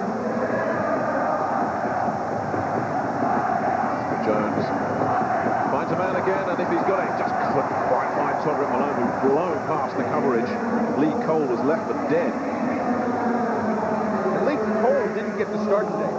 Lee Cole did not get the start today because of his problems last week. They started Michael Swift over there. Preston Jones's face said it all there. So close. Well, one thing about the World League is that, you know, the race for the halfway point after the 5 games, who's going to host it. Now you're going to have a bunch of teams of 1-1. So it's really going to make this race interesting. It certainly is, and every game is going to be fascinating. And ball batted up in the air, picked off. And London's day of disaster just goes from bad to worse. Anthony Fielding with the interception. Mark Brook made the hit. And that will do it for London, surely. Oh, when things go good for you, Nick, they go good for you. And consequently, when they go bad, they go bad. And for London, that's the way it's been for them today. Things have not really gone well since they lost Tony Benson and got out of their game plan. And for Ryan, you know, they struggled. This was a 0-0 ball game at halftime. But they made some adjustments. T.J. Rubley came out, settled down at the second half, looked off the safeties and found his receivers, moved his team down the field, and things started to come together for him. When you put points on the board, your defense gets comfortable. They can rush the passer. They got sacks, interceptions, and everything goes well. So it's a 1st down for the Rhine Fire at London's 30. Ground once again and pushing their way for 3 or 4 tough yards. Jeff Hunter in on the stop. Ricky Powers just keeps things moving. Galen Hall, although you wouldn't know it from his body language, he must be very happy with what he's seen today. And how important, Bill, was this win for this franchise? Yeah, very important. Hey, it's going to get the fans all, look, they're all into it here, and they're going to come out and support him for their next home game. And now they're into it. They're 1-1. They are still in the hunt for everything. And that kind of scenario gives this team a lot of confidence. Second down and 7. And on the ground, nothing doing at all. That was it. They can't stop the clock, and that's the last play. A convincing performance by the Rhine Fire in a game they had to win, and London's bubble well and truly burst. 28-6 the final score after the deadlock of the first half. The Rhine Fire just exploded in the second half. TJ Rubley, really the star man. Sean Foster breaking it open with some big plays, and Lionel Taylor simply couldn't come up with the answers. And for Galen Hall, what a load off his shoulder. He had a bunch of problems last year, couldn't get anything accomplished, started out losing his first game, and the way they played at some points, it made you wonder, hey, what do I have here? And he was really concerned going into this game. But he saw his team fight back from a 0-0 deadlock at halftime and go on to score 4 touchdowns, and started to see some things come together. And sometimes, Nick, as a team, that's all you need. You get a break, things come together, and you get confidence. And you carry that confidence with you for the rest of the season. And confidence is such a fragile thing. London's confidence well and truly shattered. The Rhine Fire very much on a high. Bill Mast and I have enjoyed bringing it to you. Confirmation once again of the final score. An unhappy night for the London Monarchs. They've lost 28-6 against the Rhine Fire. From Bill Mast and me, Nick Halling. Bye-bye for now.